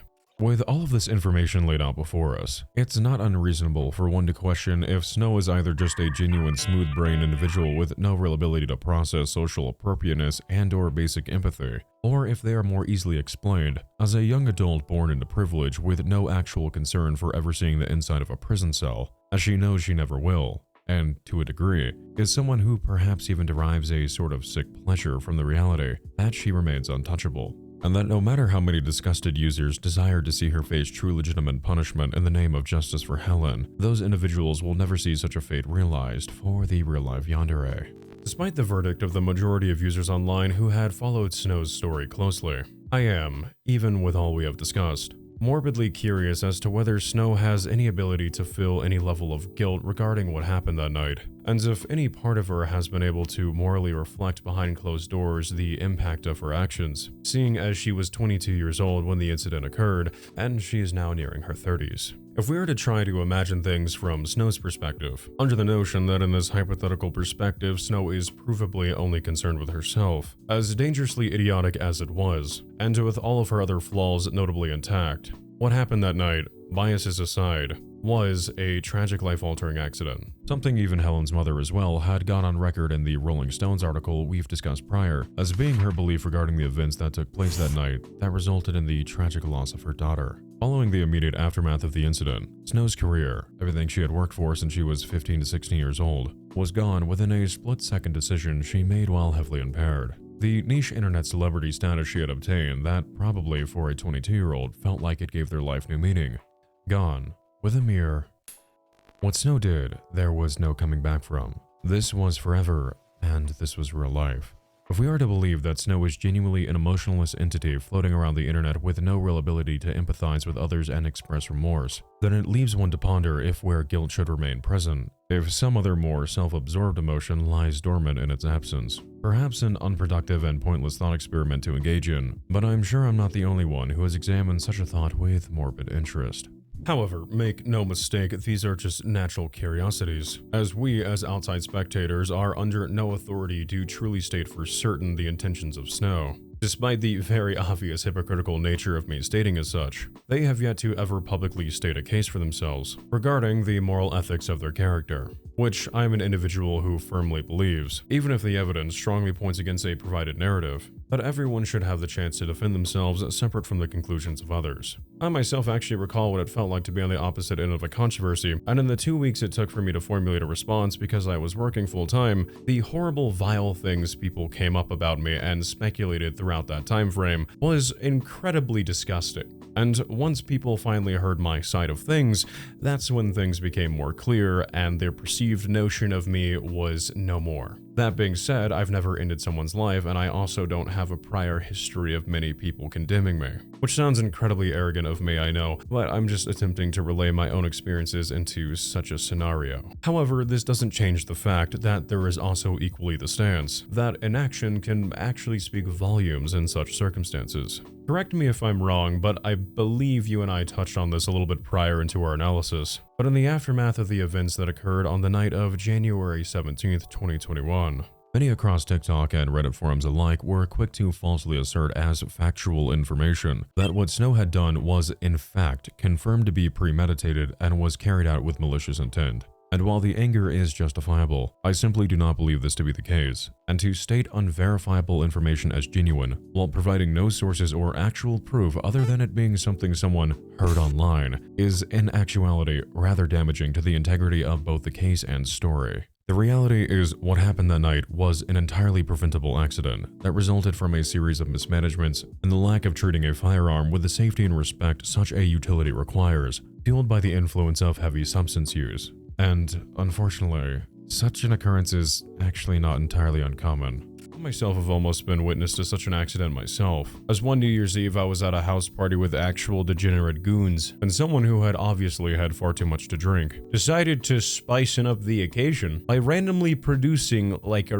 rabbit out of a magic hat, a firearm, and began mag dumping just inches away from our feet. Naturally, because I'd like to think I'm not a idiot, this prompted me and my partner at the time to leave immediately because we just know we're not gonna be doing that. But after I left, it only got worse, as I was later informed that that same individual began pointing the firearm at everyone in the home, informing those present to relax because it wasn't actually loaded, only for someone who was daring enough to wrangle the device from him, to then show him that there was actually still a live round in the chamber, which that degenerate individual failed to realize because he thought removing the magazine rendered it safe. And to put that night into perspective for you, we were at a house full of southern yeehaw boys who the majority were much older than Snow and their friends, and these people often went to the range quite frequently. And yet that same reckless mistake that Snow had made became dangerously close to happening that night as well. Now immediately one might rightfully ask themselves upon hearing me say that, well, goodness gracious, Wonder, aren't you a little bit dumb? Snow has had the last 5 years to make a statement, and while I myself initially asked myself the same question, in attempting to do my required due diligence, upon a second examination of court documents and provided testimony, with an additional witness of that night coming forward publicly as of only 1 year ago in a video we are soon to analyze, while it may or may not be the case, I came to the realization of a potential scenario that I had honestly overlooked at the start of my research. That realization being the very real possibility that there may actually be a legally binding reason preventing Snow from issuing any form of public apology, if we are to believe she is the type of person who possesses the ability to bring herself to do such a thing were that opportunity made available.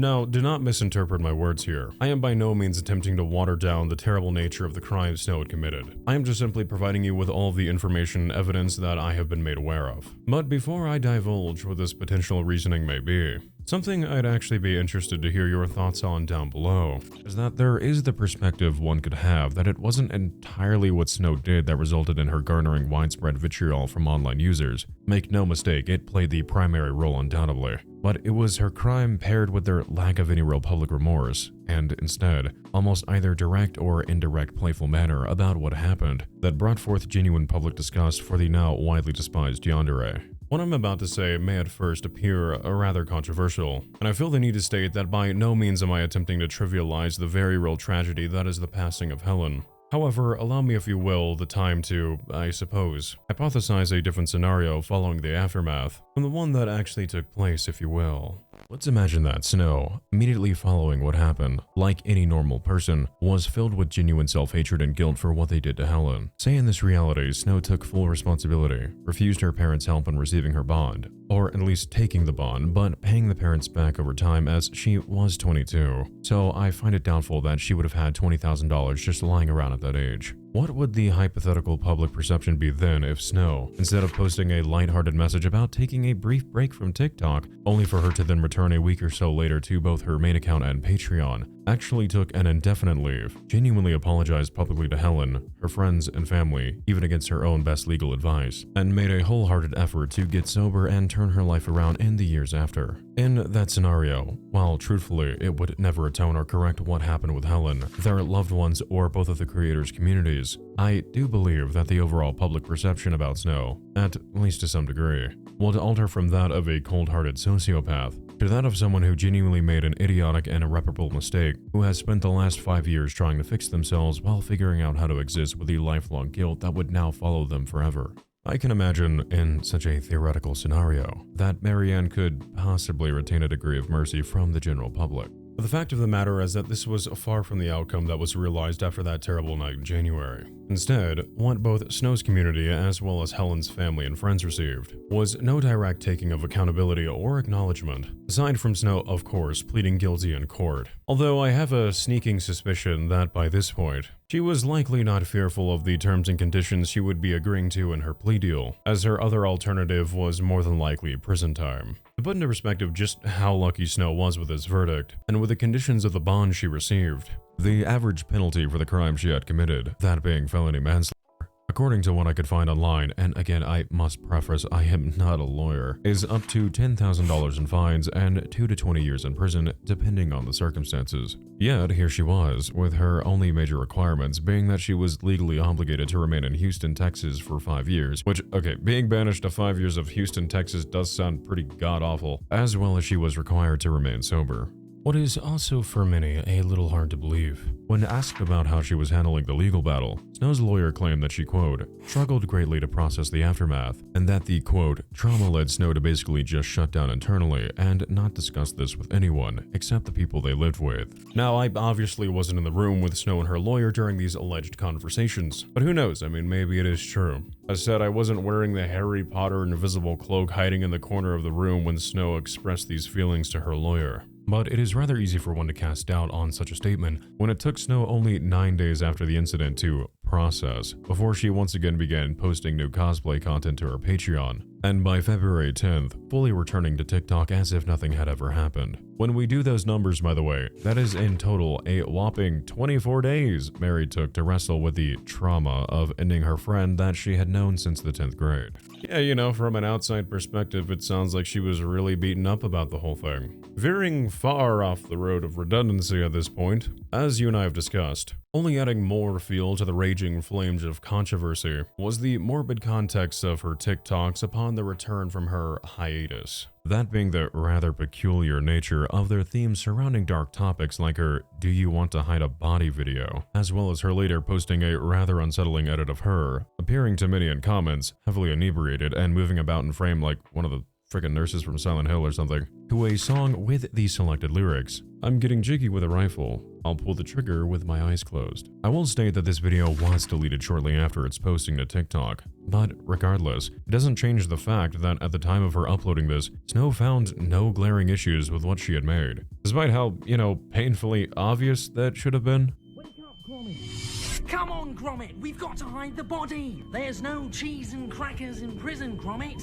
It is easy to forget that in this very moment, we see someone who ended their close friend not even 20 days prior, while at the same time off-screen somewhere, Helen's family, friends, and classmates were actively mourning an unthinkable loss. It is, in my opinion, When we consider everything I've just redundantly summarized, that all of these reasons combined are the reason why Snow's online career came crumbling down into utter turmoil, and why she is now forever despised throughout online forums, TikTok, and the cosplaying community as a whole. Yes, of course, there is no arguing that the gruesome crime that Snow committed was in fact unforgivable, undoubtedly deserving of widespread condemnation. She took someone from this world because she was acting like a reckless fool and could not control her substance intake. Yet it was also the way that Snow responded, rather her lack of doing so at all, that truly cemented her fate as what she probably would have desired once upon a time, just not in this exact way, as the internet's most depraved yandere. No matter what way you look at it, for many, by all means, it feels like Snow got away with what she did, protected by the system due to her background of wealth and privilege, something she either knew, was disgustingly unappreciative of, or both. Snow's actions in the wake of Helen's passing was not synonymous to that of a grieving friend reeling from the soul-crushing weight of their guilt. Instead, she presented a never-before-seen side to the once highly adored Salt Queen that displayed to many a calloused young nature woman whose only two desires throughout the nightmare of their own creation was strictly self-preservation and the desire for attention. However, we may never truly know exactly where the truth lies in regards to the accuracy of these impressions we find ourselves with here today, seeing as such a sizable portion of these events occurred behind closed doors, with a majority of the internet left in the dark, only to speculate upon what has been made publicly available. Though, with that said, and it means to be completely transparent with you, I must ethically, for the integrity of this story, play a little bit of devil's advocate here. As in my research, I discovered that there are, admittedly, some potential discrepancies to the widely accepted narrative that Snow has actually never carried any form of guilt or made any acknowledgement about needlessly taking Helen's life all those years ago. And what could be argued as the slightest defense of Snow, strictly in regards to the question as to why she had never publicly made any statement regarding what happened that night in January. If we are to theorize the idea that what transpired that night had any effect on her, I need for us together to watch a video that I have been holding on to up until this point, from a TikTok creator by the name of Mystic Meatstick, or more easily referred to as Salem.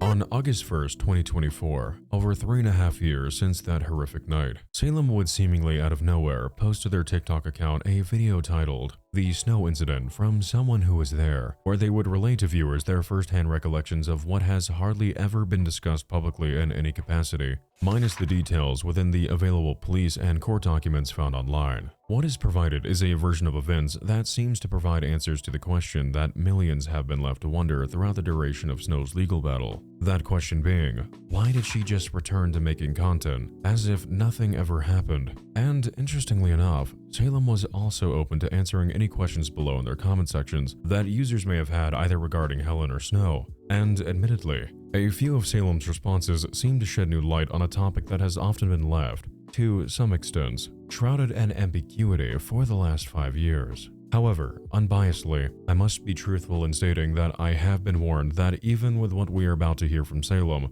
that everything may not actually be as it seems. But before you and I are able to take a closer look at those details, first let's take the time to listen to the nightmare scenario that Salem had endured that night, that resulted in them losing one of the most important people in their lives. This video does contain incredibly disturbing details that are both sickening as they are infuriating, and I must also mention that this TikTok was initially over 10 minutes long, so I have condensed what I could while also maintaining the majority of the crucial details that we will need to discuss afterwards. With that said though, let's go ahead and hear firsthand what Salem had to say about that night on screen now. My name is Salem. I was there in the house when the Snow incident happened, and I'm really tired of seeing people spread rumors that are so blatantly disrespectful to my friend. And I'd really like to clear some things up. Before I do that, I'm going to say this video is in no way in support of Snow. I don't know, maybe it's just because I went through it and I was there the whole time.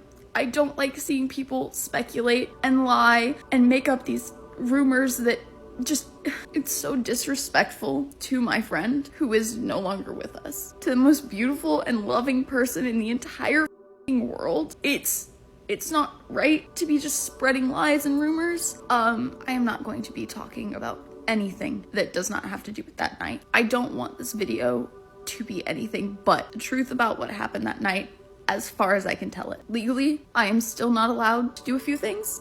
It's why none of us who were there have come forward with anything yet. The only person who was there who has come forward with anything is Alec. He gave permission to someone to post a DM that he had sent them with all of the information, and that was on my story. Probably isn't anymore, it probably expired, but I will add it back. There were 7 people there. There was my friend who Snow, Robin, Alec, me, my ex-fiance, and then one more person who will be staying anonymous. If you are getting any information from someone who I did not list as your primary source of information, stop. Even the victim's parents didn't want the only thing online about them to be their death. Do you know how f***ed up that is? Having the only thing that you're known for be your death at this point. It was beautiful. She was loving. She was caring. She was the sweetest person I have ever met in my life. People saying that this was premeditated, that somehow this was planned. I don't understand you. Because how? I understand. The entire scenario is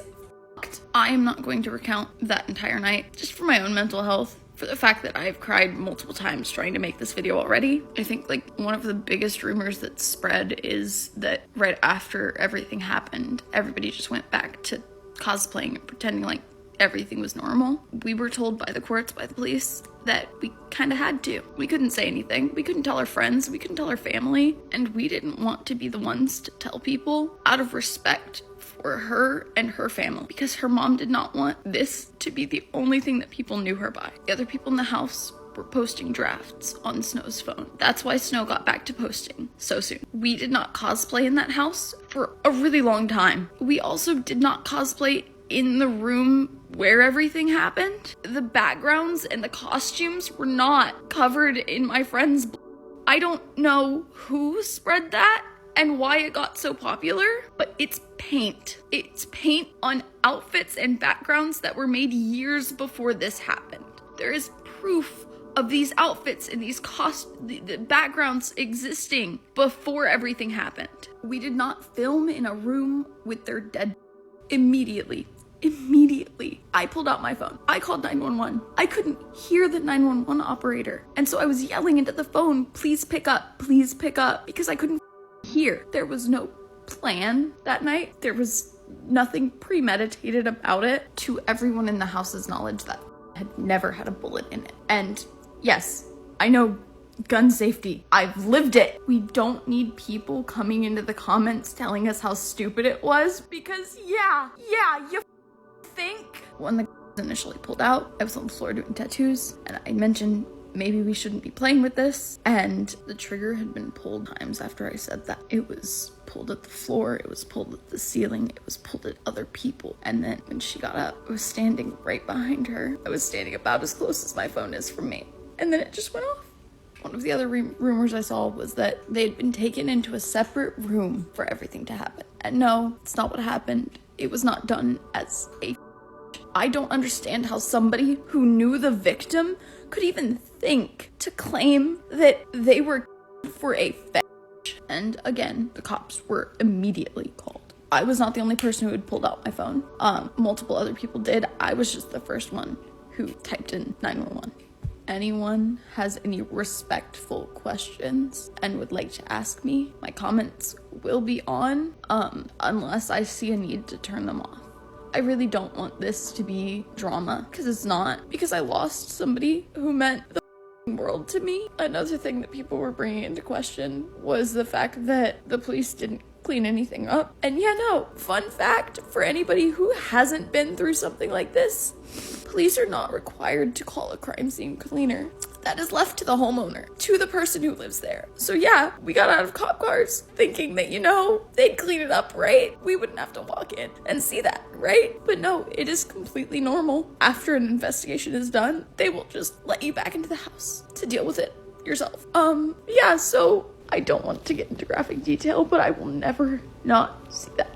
It's in my brain forever. I will constantly be thinking about it. And when people bring it up and they're so insensitive and so just disgusting about everything that happened, every few months, people are coming on here and just making it seem like she wasn't a person who genuinely died. Someone who was loved. She was someone who was loved. She liked to plant. She liked playing IDV with me. She showed me Night in the Woods. We were supposed to keep playing. That night we had plans. Genuinely so hard.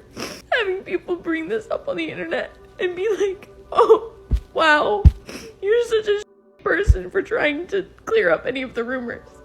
Like, oh wow, you're so terrible because you were there. I'm sorry I was there. I just really appreciate it if we can stop spreading rumors. Thank you. This is very much like a thrown in thing here. It's a complete deviation of the script. I'm just, you know, cutting down this footage, and it just, I know it doesn't mean much because I'm sure in some ways I might be making it worse, but after to kind of like see them break down like that, it's really hard. I don't know, man. This Salem is just like legitimately kind of just like suffered so much, man. Yeah, there's nothing I can really do. I know my heart genuinely does go out to Salem. Like, I'm just so sorry that they have to, and everyone who witnessed that has to live with that for the rest of their life. It's just messed up. I have no words.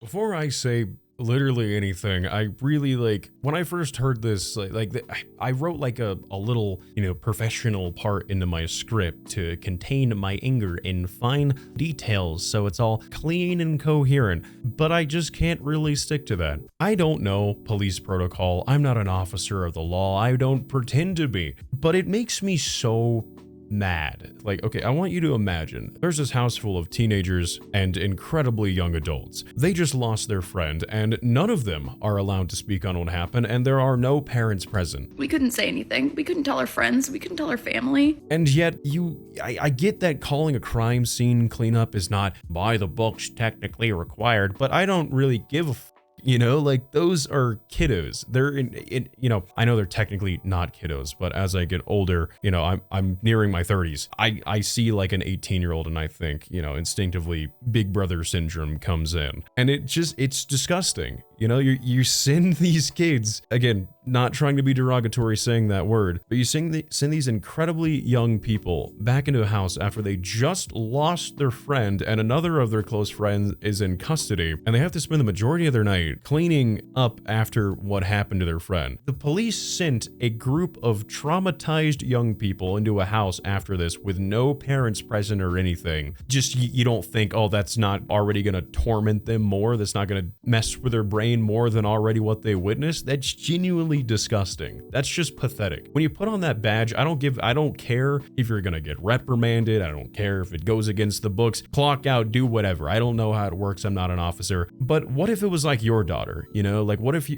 it was your son or anything like that? You're just gonna send them back in there to do that? That's pathetic. What a joke on the officer's side. Okay, I had to get that out. I know it's like completely veering off. This video is long enough as it is, but you know, forgive me. I'm just, that's awful.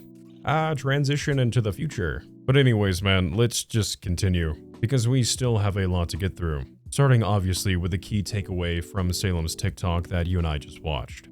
In their video, Salem makes mention that they, as well as everyone else who was at the house that night, were not allowed to share an unspecified amount of details publicly themselves by instruction of both police and the courts. Legally, I am still not allowed to do a few things. It's why none of us who were there have come forward with anything yet.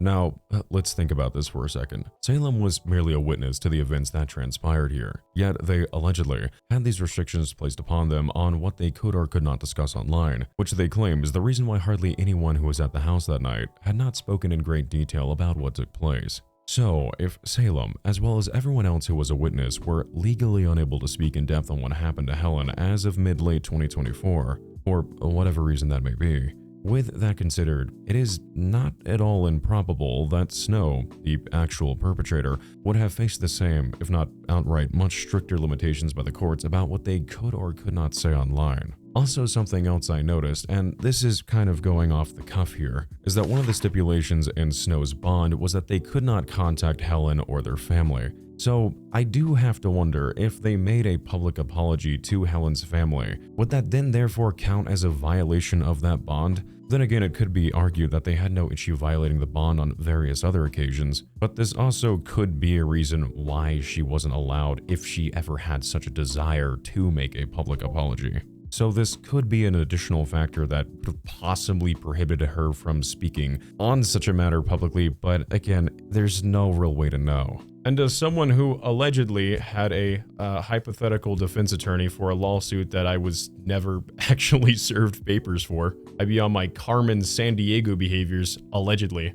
Given that Snow's legal battle continued from January of 2021 and concluded in May of 2022, when they pleaded guilty in court, I would imagine, and again, I'm not a lawyer, that Snow's defense attorney would find it heavily ill-advised for her to publicly admit any wrongdoing, or to share details that could further self-incriminate her in a court of law. Which, to be fair, is kind of the whole reason for having a defense attorney in the first place, as it is quite literally an integral part of their job. However, if such legal restrictions were not legally binding, or advised against by Snow's lawyer, we would still have no way of knowing if in such a scenario, Snow would have ever publicly expressed remorse or not, which many are more than justified in finding the probability of an apology or admission of guilt highly unlikely, given the prior context of her rather uncanny track record. Hello, me from the future here. Curious, I went back and took another look at the specific bond conditions for Snow back when they posted bail, and I reread the stipulation about contacting Helen's family, and I noticed I glanced over something that is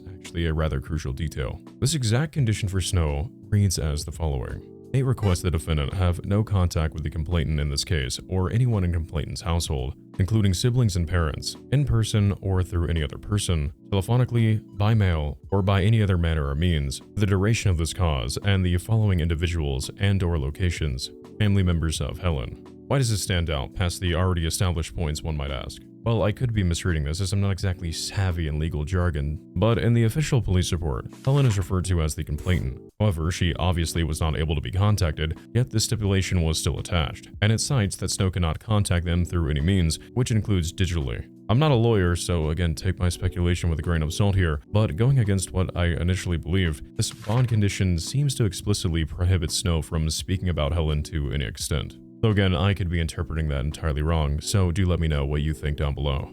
That being said, Salem, who was friends with Snow throughout this time period, and their impromptu Q&A in the comments, was asked the following question, with their response being the first ever documented instance of Snow having anecdotally not only expressed immense guilt for what she did to Helen, but that what happened almost allegedly drove Snow to unaliving herself. That comment exchange that can be found on screen now reads as the following. You probably won't answer, but did Snow say anything? Did she ever feel bad? I feel bad for you, by the way, and I wish you luck in the future. Salem then replies, Snow felt horrible. Like, I can't even imagine what they went through with that. They almost themselves afterwards. Something else of incredible importance that truly flipped the initial narrative of Snow having no remorse, resulting in them returning to creating content within only about 2 weeks, give or take, was that Salem states that everything posted to Snow's account during that time was not new content that she had created in the aftermath, but was, in reality, pre-made content that was stored on Snow's phone that she had intended to upload at a later date, and that it actually wasn't Snow who posted the highly infamous TikToks, but instead Salem claims it was other people within the house posting on her behalf as a means to maintain public appearances, seeing as the courts would allegedly not allow any of them to speak on what happened, and more or less told their friend group that they needed to return back to their normal lives, with everyone recognizing that they had little power or say over the matter. I think like one of the biggest rumors that spread is that right after everything happened, everybody just went back to cosplaying and pretending like everything was normal. We were told by the courts, by the police, that we kind of had to, and we didn't want to be the ones to tell people out of respect for her and her family, because her mom did not want this to be the only thing that people knew her by. The other people in the house were posting drafts on Snow's phone. That's why Snow got back to posting so soon. We did not cosplay in that house for a really long time. And where this statement from Salem becomes even more, for lack of better terms, interesting, I suppose you could say, is that throughout all of my research and watching through other creators' coverages regarding this case, it has really only ever been mentioned that Snow was the sole creator to return to making content like it was any other Tuesday, which resulted in the never-ending backlash she received throughout the duration of the legal battle. But what isn't often mentioned is that while Snow was obviously the face of this entire nightmare, the other creators who live with Snow also returned to making content within a relatively short amount of time, which, according to Salem, resulted in not only Snow receiving public condemnation, but the others within their friend group as well. Even in the comments of Salem's TikTok, they make mention that they themselves had also received threats against their life over the matter, which is again why Salem makes an effort to explain that none of them were allowed to speak. And in everybody's silence, it was mistaken that actually nobody cared nor was bothered about the passing of Helen, rendering the entire group,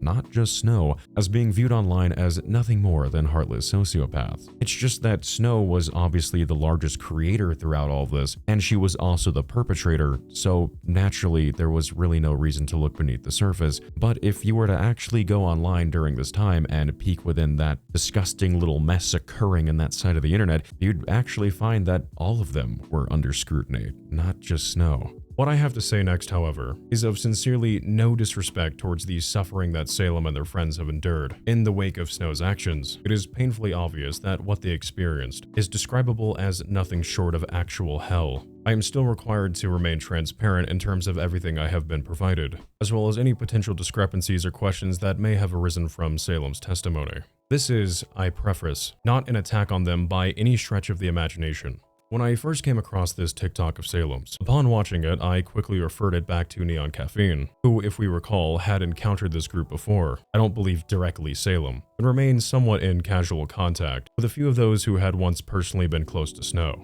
I was curious to hear their perspective, as the topic of Snow's potential hidden guilt was something we had discussed in our DMs throughout our conversations. I suppose one could say that that's a bit of a tasteless thought experiment to have, but we were curious and this was a conversation held in privacy.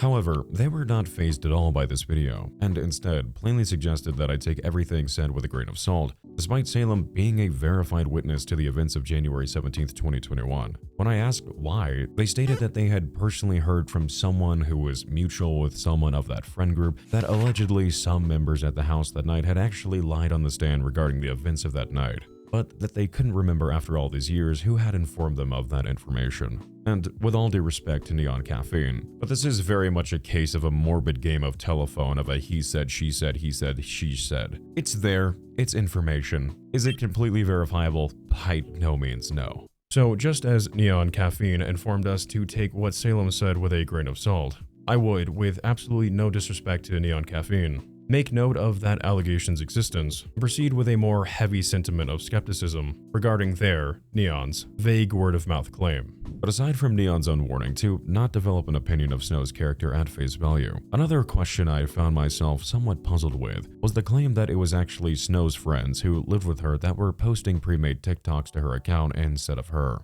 And with absolutely no disrespect to Salem, I suppose this just begs the question, why though? I know it was stated that the group was to return to life as normal, but Snow's initial hiatus was only 9 days, and it was phrased as her being the one writing the captions. Everyone would have been equally traumatized from the incident, I would imagine, so I'm unsure as to why it was of the utmost importance to have Snow posting again so soon, even if it wasn't her doing the posting. I would imagine that she would have had to hand off her phone to the others in the home with her permission to continue posting, which by extent would almost, I would argue, still be the same as her continuing to post in a questionably brief amount of time. It also makes me wonder if this were to be the case, would that mean that Snow's friends were also posting to her Patreon during this time as well? I'd imagine it's not as if all of those community posts are written by their friends on her behalf, especially since it is mentioned that the others who were creators within their group also returned to making content shortly after, which equally garnered them backlash. So it again begs the question,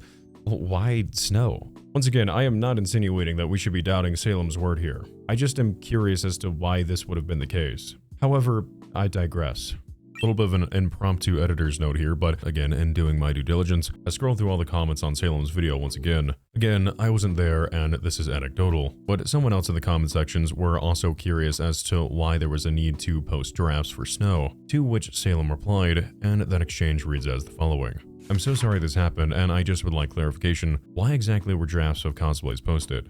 Did the cops tell you guys that you had to post things still? Salem replies, they told us to make everything as normal as possible because of Snow's popularity and the fact that the case was still ongoing. I've also seen people argue that TikTok was also probably Snow's full-time job, so there is the argument that the moment she stops posting is the moment she stops receiving income. But again, I'm just going over all the variables and different viewpoints that are out there. Another impromptu editor's note here, but I went back and checked for myself. In fact, Salem went back to posting content only 2 days after the incident and continued to post the same amount, if not more TikToks than Snow within the following month. And something that lends credence towards these TikToks being drafts, at least for Salem, is the fact that they are in the exact same setting and exact same cosplay as they were in a post sent 5 days prior.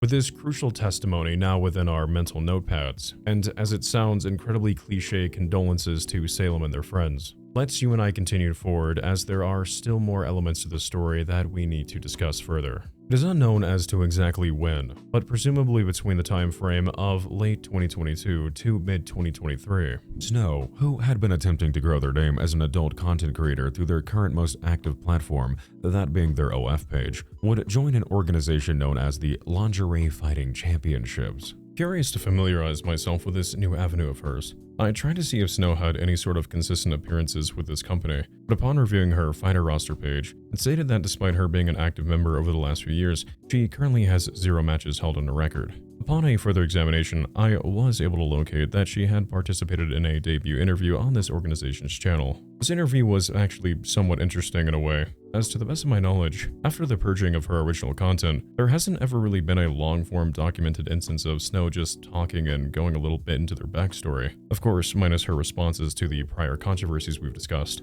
There wasn't too much of particular note here. It mainly just comes across as this interview held on a Discord call, and there's this air of awkwardness throughout its 50+ minute runtime, which I suppose I understand. That's kind of like the majority of most interviews with anyone. Mainly just conversations about how she got into cosplay, her favorite movies, and high school stories. Hello, ladies and gentlemen, and joining me today is the one, the only SnowTheSaltQueen. How are you, Snow? Doing good, hi. A lot of people ask me how do I pick out the characters I like to cosplay and whatnot. And honestly, I just see a character on screen and I'm like, oh, it's that one. That one's getting turned into a costume. So in terms of creating a character, it's I just know immediately what resonates with me. I see a character and I'm just I know I can pull that off. I know that's gonna be fun to do. I don't know. I moved schools halfway through high school. So I went from one friend group to a completely other friend group, and I was a weird kid. I was strange. I wore cosplay to school. So a lot of people kind of looked at me and they were like, what's that kid doing over there? And I wasn't outwardly aggressive really to anybody, I feel except the people who were just mean. But unfortunately, it's on one hand, I would like everybody to get along, but on the other, some people are just mean. And I wish they would not be, but it is kind of a fact of life that there will be mean people. After I finished my watch through, I still wanted to see if there was any reasons she had such a minor presence with this organization, and so I was able to further uncover that the reason for this was that she was initially supposed to debut in October of 2022 in a title fight with another fellow cosplayer by the name of Fatherless, who appeared in quite a few early TikToks of Snow's on her feral.jinx account. However, due to unforeseen circumstances, it was explained in a podcast from the organization that this debut fight was placed on an indefinite hiatus. The reason I'm even bringing this up and discussing it with you in the first place is because on December 3rd, 2023, a creator by the name of Grog would upload a video titled SnowTheSaltQueen Returns to the Internet. Within this video, Grog shows a DM exchange between him and Snow after he politely reached out to her to garner a better understanding as to why Snow had made the decision to give making a career online another chance after all this time despite her established infamy. Much to Grog's surprise, Snow would actually take the time to respond to this inquiry with a message that reads as the following. My friend kinda saw my life had turned into me going to my cheap-paying job 40 to 50 hours a week, eating junk, and not sleeping enough. She suggested LFC both as a means to get myself motivated again and to get healthy so I don't slip back into old bad habits. As for social media, I'm not really publicly back, I just needed active pages for LFC promotion. I prefer to post in private on Patreon where I'm not bothering anyone, to be honest. This is kind of like a thrown-in note here, but something I will say that does kind of counteract my viewpoint regarding her being this rich girl dependent on her parents, that she is, according to this message, working 40 to 50 hours a week, which leads me to speculate that perhaps her parents aren't really paying for her anymore. Regardless, what stood out to me in this message was where Snow cites that she wasn't really back and preferred to remain privately on Patreon, as she claims that it was not her desire to bother anyone by resurfacing. Pair this with the acknowledgement of her life being in what I'm sure many would describe as being rock bottom. There is an argument to be made. Snow is aware that her presence is rather problematic and upsetting for others online, which she is able to convey without directly stating the obvious reason as to why that is, which does tie back into the theory that Snow may not actually be allowed to legally speak about what happened to Helen, much like the witnesses who were there that night. And while there are some noteworthy contradictions here, such as her stating that the only reason she returned to social media was due to her required online presence to help promote the LFC, despite her having to date never actually participated in any event, all the while she is still consistently active 2 years later on her TikTok, OF, and Patreon, part of what Snow said here does actually have some arguable validity to it. Please note that in no way, please, for the love of God, do not twist my words here, am I making an effort to defend Snow, but it would be indirectly biased of me to present a single narrative, so it is my obligation to provide you with all possible viewpoints and scenarios, in order to provide you with the best understanding of the information that is available, so you can formulate your own opinions without me spoon-feeding you what to think, with those clarifications redundantly established, according to what I and my lovely researcher were able to piece together, in terms of a cohesive timeline regarding Snow's digital footprint preceding the incident. In September of 2021, Snow would private her main TikTok account after suddenly becoming inactive on her Patreon in May of that same year. Allegedly, the reason for this was due to the immense backlash she had been receiving, which again, she was actively embroiled within a legal case at that time. But with most things involving Snow, we will never actually know the motives or thought process behind anything she does. But to the best of my knowledge, unless I am missing somewhere completely oblivious to me and I have overlooked a crucial detail rendering me, at the expense of my own journalistic integrity, ill-informed, it would appear that throughout all of but December of 2022, Snow would virtually become a ghost on both TikTok and Patreon. Then suddenly on December 1st, 2022, Snow would make a post to her Patreon titled, "It's Been a While," where she states that she would like to post again exclusively to Patreon, but that she is cautious of the kind of reception she would get for doing so. Preceding this update, Snow would begin to remain rather consistent on her Patreon for nearly 2 months, though without clear motive as to why. Snow would again abruptly stop posting to her Patreon on January 29th, 2023. And if we recall, while we have no exact date to go off of, according to famousbirthdays.com, Snow would also allegedly terminate her original TikTok account around that same time frame. That, if my timelines are correct, would have been lying dormant for over a year by this point. I suppose it begs the question, why delete their accounts in January of 2023, and not all the way back in 2021 when she had initially privated her account? We could speculate all day here, because this could be for a multitude of reasons, but there is just too little information regarding this period of time that any form of hypothesis would be made upon a baseless foundation. After this termination, the only other post I could find that Snow had made was when she created her newest account, feral.jinx, with her earliest post being made, as we discussed prior, on February 3rd, 2023, where she appears to be lying on a couch with perhaps a partner while posing to a song called 8 Now by artist Foodhouse. However, after this entry was made, Snow would not be seen again active on either her TikTok or Patreon until around July and August later that year. And what is noteworthy about her reemergence after becoming inactive for several months was that her newest content featured her in cosplay as the character Jinx from the game League of Legends, hence the obvious name feral.jinx, and was the same cosplay she was featured wearing alongside her co-fighter, with whom could also be found appearing in these earliest TikToks of hers. So what does all this even mean? Well, for one, it does lend credence to Snow's claim that she initially did not return to the internet for any other reason, other than out of promotional requirement for the organization she was now signed with. And it also lines up with Snow's citing that they were allegedly in a cycle of bad habits and poor health, which would have been occurring in that missing gap of time after her hiatus from Patreon and the termination of both her TikTok and Instagram. We also know that, despite the contradiction of her continual posting, 2 years after her debut event was postponed, resuming her usual Homestuck and Danganronpa themed TikToks like before, many of which I will state are recycled drafts from her previous account. Snow made mention, albeit rather vaguely, of her awareness that her presence online is not welcomed. What was also interesting is while I was making this video, there was a time period where Snow just randomly privated her account for whatever reason that may be. She moves in mysterious ways. This is, to my knowledge, whether one believes that her sentiments are authentic or not, as Grog did mention that her response would be posted online. The only documented time that Snow has made some form of acknowledgement regarding her widespread notoriety, aside from her Patreon post made nearly a year prior, where she stated that she was unsure as to what the perception would be if she returned to posting, which lasted for all of about 30 to 40 days before she terminated her accounts and went MIA. And while at first it appeared as if her reason for never publicly addressing what happened was out of pure lack of remorse, which it is hard to have that perception swayed given the disturbing TikTok she would allegedly post in the weeks following the incident, we also cannot dismiss the fact that from January of 2021 until May of 2022, Snow actively was involved in an ongoing legal proceeding with the Harris County judicial system, with a defense attorney who, based on my own alleged experiences, would more than likely have not approved of their client self-incriminating themselves further in an online space in an unsupervised admission of guilt, especially when we recall that, according to Salem, not even the witnesses from that night could allegedly speak in depth about what happened without facing potential legal ramifications. I don't want this video to be anything but the truth about what happened that night as far as I can tell it. Legally, I am still not allowed to do a few things. It's why none of us who were there have come forward with anything yet. And something else about Snow's court case that is seemingly often overlooked is that in the interview with Helen's mother, Susan,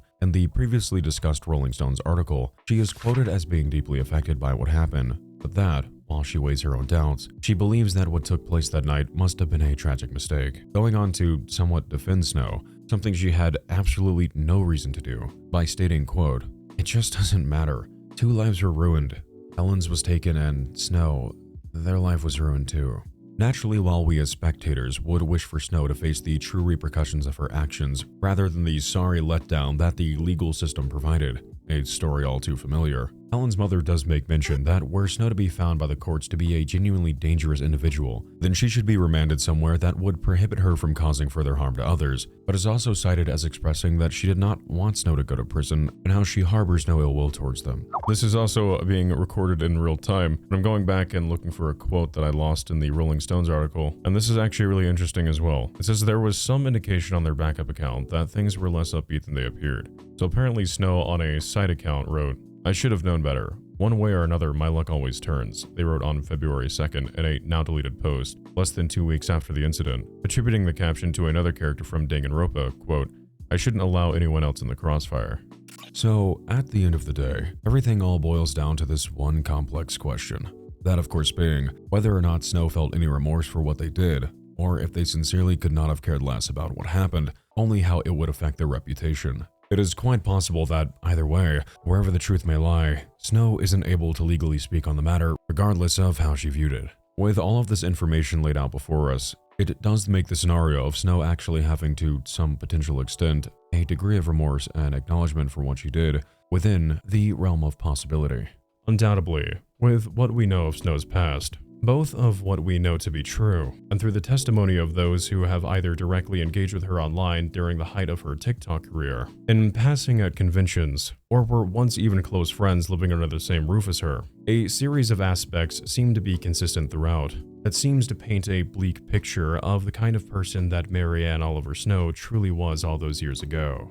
From the alleged scamming of cosplayers, phrased as being the result of Snow's absent-minded neglect and inconsideration, to the usage of graves for provocative content purposes, to which she outright lied about having permission for before switching her defense to being that she wouldn't care if her memorial was used for similar purposes, so why would anyone else? To her continued posting of content that lay parallel in theme to the travesties she committed against Helen, despite the counterclaim provided that it was in reality never Snow making these posts, and instead was her close friends doing so on her behalf. Let us not forget how behind closed doors, according to their ex-roommate and ex-partner, who went on record for NeonCaffeine's video back in November of 2021, where they claimed that not only was Snow an abusive partner, but that her psychotic yandere wannabe personality was in truth a genuine extension of who she was offline, citing Snow as mentioning that she had often expressed a sick curiosity to know what it felt like to end someone, describing how it was allegedly her desire to start a cult, and when their ex-roommate, Savannah, began to grow uncomfortable living with Snow due to these outlandish behaviors, Snow would then grow distant and volatile towards her,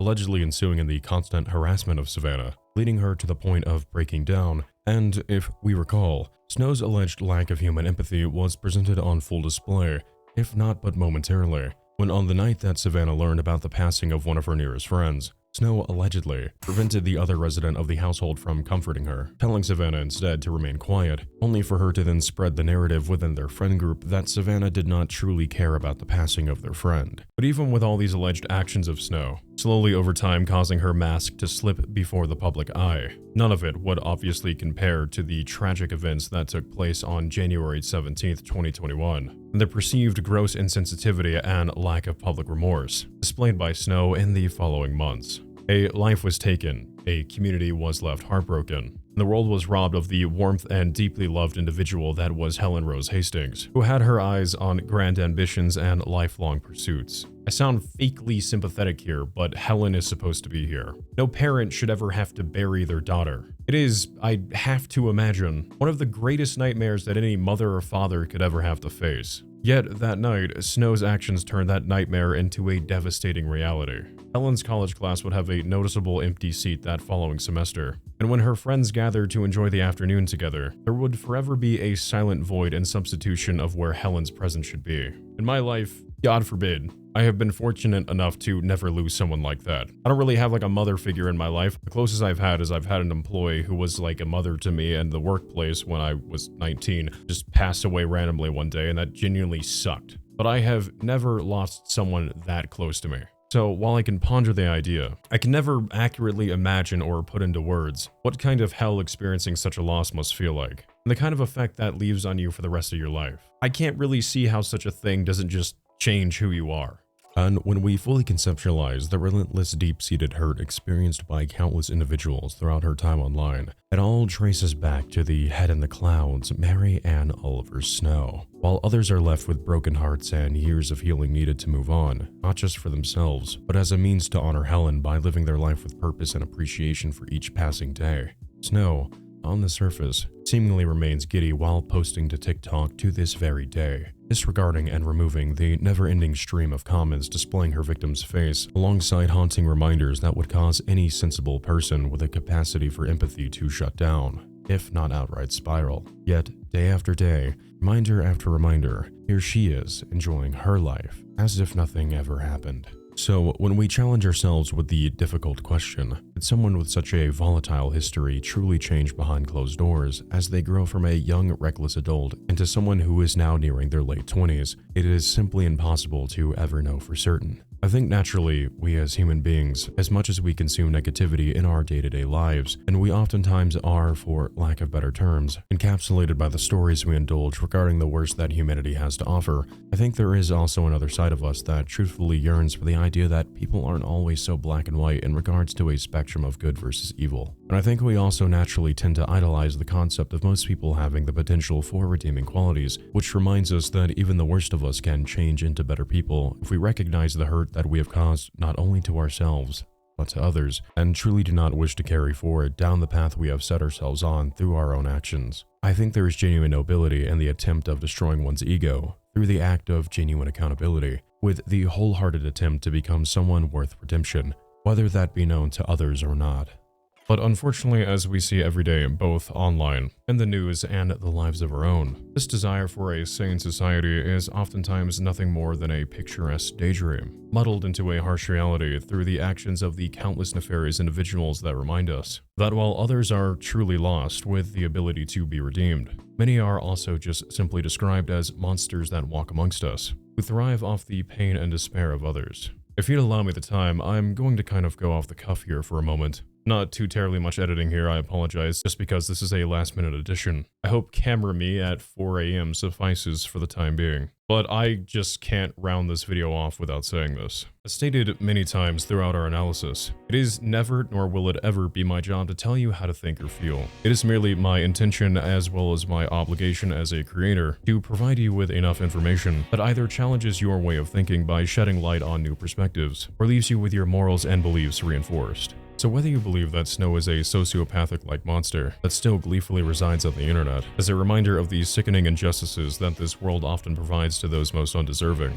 or if there is more to who she is underneath the surface that has been misrepresented to the wider public, I think given the controversial nature of the subject, I don't believe I'd be able to pursue your opinion one way or the other. However, I have been weighing this back and forth between my friends and private, as truthfully as I garnered more and more information throughout my research. My initial preconceived perception on Snow was that the events that took place was a rather open and shut case. She did something irredeemable, made a mockery of it, got away with it, and the end. That's at least the surface level knowledge I knew going into it. But I'd be lying to myself and to you if I wasn't honest in saying that after reviewing all the evidence, testimony, and re-verifying claims and timelines, I will say, I think that what happened has been grossly misrepresented in a lot of ways. Yes, make absolutely no mistake. In no way in me saying that am I disregarding the pre-existing controversies prior to the incident, and anecdotal testimonies of those who personally knew her around 5 to 7 years ago. And do not mishear me and think that I am glossing over the severity of her crime. There is absolutely no fixing that, no atoning or undoing that could ever make that right. The reality is that nothing will ever give Helen one more day, and what happened is genuinely a travesty. Though there are so many other factors here that turn the black and white nature of this case into a confusing gradient of grays. There were the grotesque rumors that were designed to taunt Snow, that by proxy of their creation, caused Helen's friends who loved her to go through an ongoing nightmare, by extent of the portion of the community that peddled such disgustingly false information for their own desire for entertainment. There is the reality that not only I myself can attest to after having allegedly a defense attorney of my own, but how before I watched Salem's video, my experience guided me to the possibility that Snow potentially may have not been able to speak on the matter, which was then only later reinforced by Salem's testimony, that stated as I had initially suspected, or I guess more so theorized to be the case. It is also a fact that, and even with an on-screen anecdote from Salem to back this claim, everyone who was at the house that night were tightly knit. Yet across the entire duration of my research, what I have seen quite a few people avoid, as it is hard for some to stomach that, yes, that did include Snow and Helen, even if their group was known to many as being toxic, cliquey, and an overall bad influence on her. In the Rolling Stones article we referenced quite a bit here today, it stated that Helen's closest friends said she was extremely protective of Snow and that they platonically loved them dearly. Yet that bit of information seemingly isn't ever mentioned for some reason. I don't know Snow, and I cannot assess with certainty what may or may not lie in their heart. But what I can say is that through the entirety of the creation of this project, I continuously came across people who seemingly weren't actually outraged about what happened to Helen. Of course, there were plenty of those authentic reactions, make no mistake in my words, but instead viewed Snow as a free pass to relentlessly attack someone online simply because they could. Even after Salem's video was posted to TikTok, there were still people defiantly in the comments peddling those same rumors, the ones that are just so logically improbable when you stop to think about them for more than 5 seconds, which Salem would then try their best to combat, only to have those same users call them a liar. Again, yes, Salem is an anecdotal witness. We weren't there. We have no idea what happened. Just the testimony of 5 witnesses who all seem to say the exact same thing. But to so firmly ground your stance in these creepypasta levels of rumors, without once even considering to maybe reflect on the words of someone who was actually there, even if you don't believe them, is just so chronically online and depressing. Some people would rather believe the outlandish back alley rumors on Reddit forums than an actual witness whose story lines up pretty well with what was described in the official police report. Again, kind of throwing myself under the bus here, given that I myself at one point took this story at face value. It's just pathetic. Like again, I'm not saying that the outrage is not understandable, but it's so gross when these are real human beings who have lives and walk around and stuff, to just take someone who is no longer with us and use them as this like spooky campfire story. It's just disgusting. Why do so many people just like not care about that? Like, yeah, sure, I'm an absolute hypocrite. I made the video, but it just makes me mad. Helen was a real person who liked a lot of the stuff that you and I do. They're not something you just post on a TikTok and go about your day. Like, their life amounted to more than that. And even aside from the incident, going back to the idea that there were some people who just actually wanted to use Snow as a punching bag and just didn't actually care about what happened, I went back to try to verify more information regarding the graveyard controversy. And regardless of how you feel towards that, and how she handled the whole situation with lying, etc., Snow received multiple essay threats in the weeks after, with people citing their disgust for her as a justification for such venom. So let's kind of run that thought process real quick, why not? So in order to express that level of outrage, those individuals thought that such putrid threats were somehow taking the moral high ground. I'd like to think that we can all kinda recognize how insane and f***ing disgusting that is. Admittedly, I had my doubts on the draft theory that Salem had stated in their video. And, you know, I haven't 100% fully ruled that out, because I have no way to verify the exact content that was on Snow's time and compare them to different varying dates, given that that account is no longer around. It was a moment ago, but if you need a refresher. The theory that the reason why Snow's content was posted so soon was that it was drafts on Snow's phone being posted by others in the home. But after reviewing Salem's account, as well as Snow's current feral.jinx page, there are plenty of re-uploads of evidently pre-made content that can be found posted across those pages.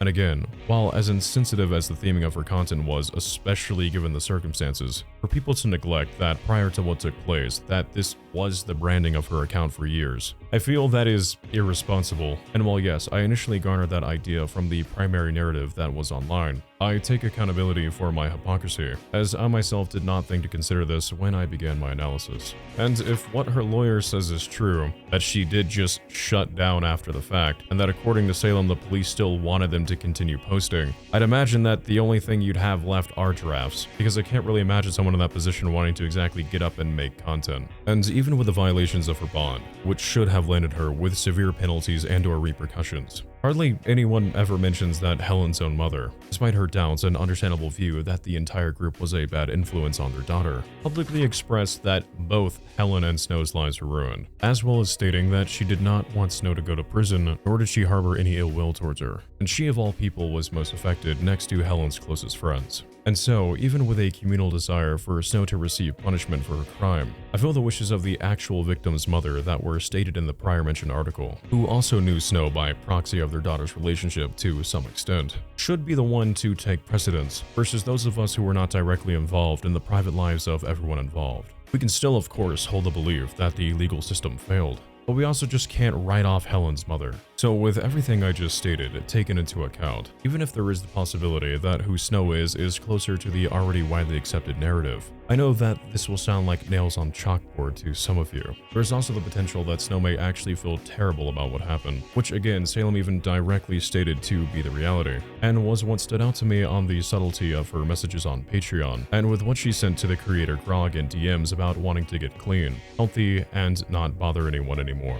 Once more, I reiterate that this does not absolve Snow's past controversies, the people she's wronged, and above all, what she did to Helen. But I'm also not going to sit here and neglect the very real possibility that this case has been incredibly misrepresented to the masses, whether that be by honest mistake or outright sensationalized intent. And I'm aware that in saying that, I most likely will receive some form of backlash. But I refuse to play into this overarching creepypasta narrative, now that I have had nearly 2 months of sitting from sunup to sundown at my desk, familiarizing myself with every little verifiable detail that I could. But again, these are just my personal thoughts, my own opinions, and you by no means are required to hold the same viewpoints that I do.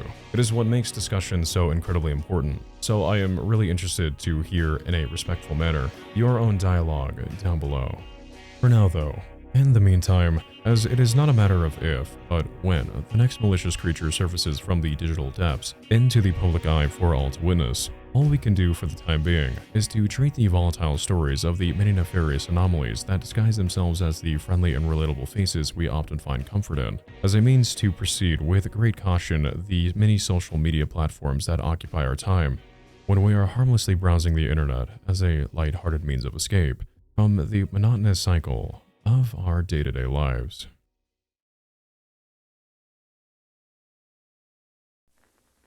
At the time of this recording, Helen would be 23 years old, either having completed a college with a degree in all or either art, psychology, and neurobiology, or perhaps even deciding that attending university wasn't for them, pursuing instead a path that was fulfilling in a way that a degree could not provide. She would still be appreciating the quality time with her beloved therapy cat, Willa, further attending anime and cosplaying conventions, starting with her initial intended participation at Anime Matsuri 2021 that following summer. By this point, Helen would be at a stage in her life that, all things considered, can be rather daunting for most. One's early 20s can be an experience that feels akin to metaphorically arriving at a pivotal crossroads for one's future, with a vague idea of where each path may lead, but your vision is hazy. You can conceptualize and state with certainty to others the future you will have. But behind closed doors, even the most confident of us are haunted by the notion of failure, misdirection, time lost, and the unknown.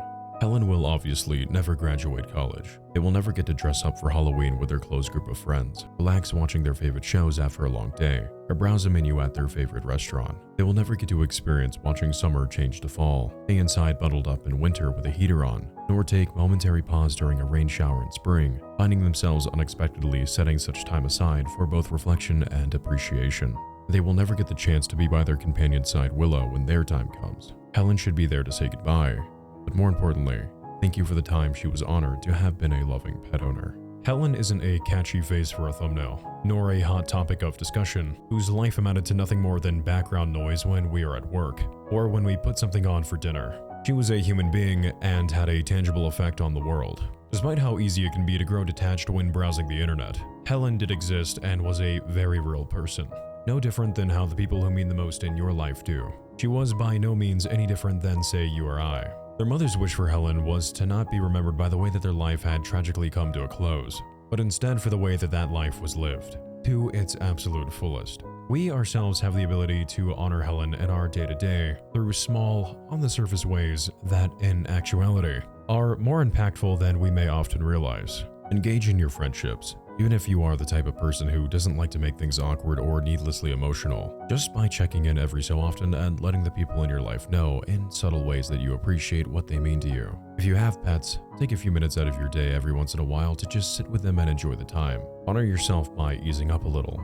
Recognize the stresses of your journey, and allow yourself the respect to not be guided by the voice in the back of your mind that always questions, what if?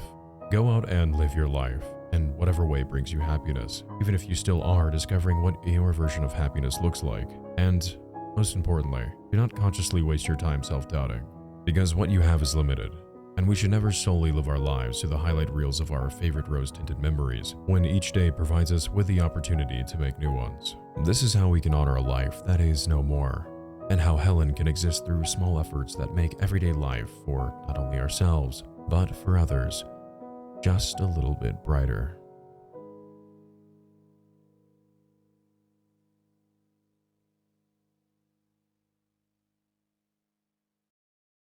Hey there, how you doing? If you're still actively hearing my voice, I want to take a moment just to say thank you for making it all the way through to the end of today's video. You being here and getting through all the way to the end genuinely does actually help me out a lot, as it means a lot to me as a creator to be able to be a brief part of your day. There's countless other videos you could watch, and I'm just happy that you chose this one. If you enjoyed today's video, it would be really appreciated if you consider dropping a like, a comment sharing your thoughts, as well as subscribing with the bell notification on, as it helps me grow as a channel, and quite frankly just feels really cool and supportive. Thanks for that in advance if you do decide you want to stick around. If you'd like to see these dives out on a consistent pace here on the channel, feel free to consider checking out my Patreon, which can also be found down below in the description, or becoming a channel member. It is an incredibly helpful way to support the channel in between uploads, as these do, obviously, take quite a bit of time to make, and it opens the door for me to bring on extra hands so I don't burn myself out, which I very much have. There will be a dedicated section to those kind individuals here in just a moment. If you'd like to follow me on other platforms after the video to help further boost my ego, feel free to follow the links in the description to my Instagram, TikTok, and Twitch, as these are great ways to reach out and connect if you're feeling like you just want to say hey, or to send me photos of your pets so I can artistically recreate them in my free time. Look at that, a true artistic revolutionist of our time. Or whatever it is you're really feeling, I suppose. And don't you forget that if we hit 3,000 followers on Instagram, you'll be helping sign my fate into me cosplaying Hatsune Miku, which I'm just so sure would be quite a pleasant sight on the ye old opticals. Honestly, I've never worn a skirt. I've worn pants for the last 10 years of my life, so it's gonna look like a Neapolitan ice cream. You're gonna have the strawberry, and then my legs will be just the vanilla white. Well, I must say, it has been quite the time. We laughed, we cried, we gathered around the table to celebrate my birthday, and I gave you the honorary biggest slice of cake. Well, okay, that part didn't happen. but I'm glad you and I had some time to spend together on this journey nonetheless. Once more, my name is Wonder, and it was super cool to have you here today. You make sure to take it easy now. I've got some more deep dives to go make for you, so if you don't mind, I'm gonna go return back to the sewers of the internet. What a lovely place. So until next time, do me a favor and be safe. Get some sleep at a reasonable hour because Lord knows one of us needs to. And let you and I do this again sometime very soon. You take care, farewell, and good night, my friend.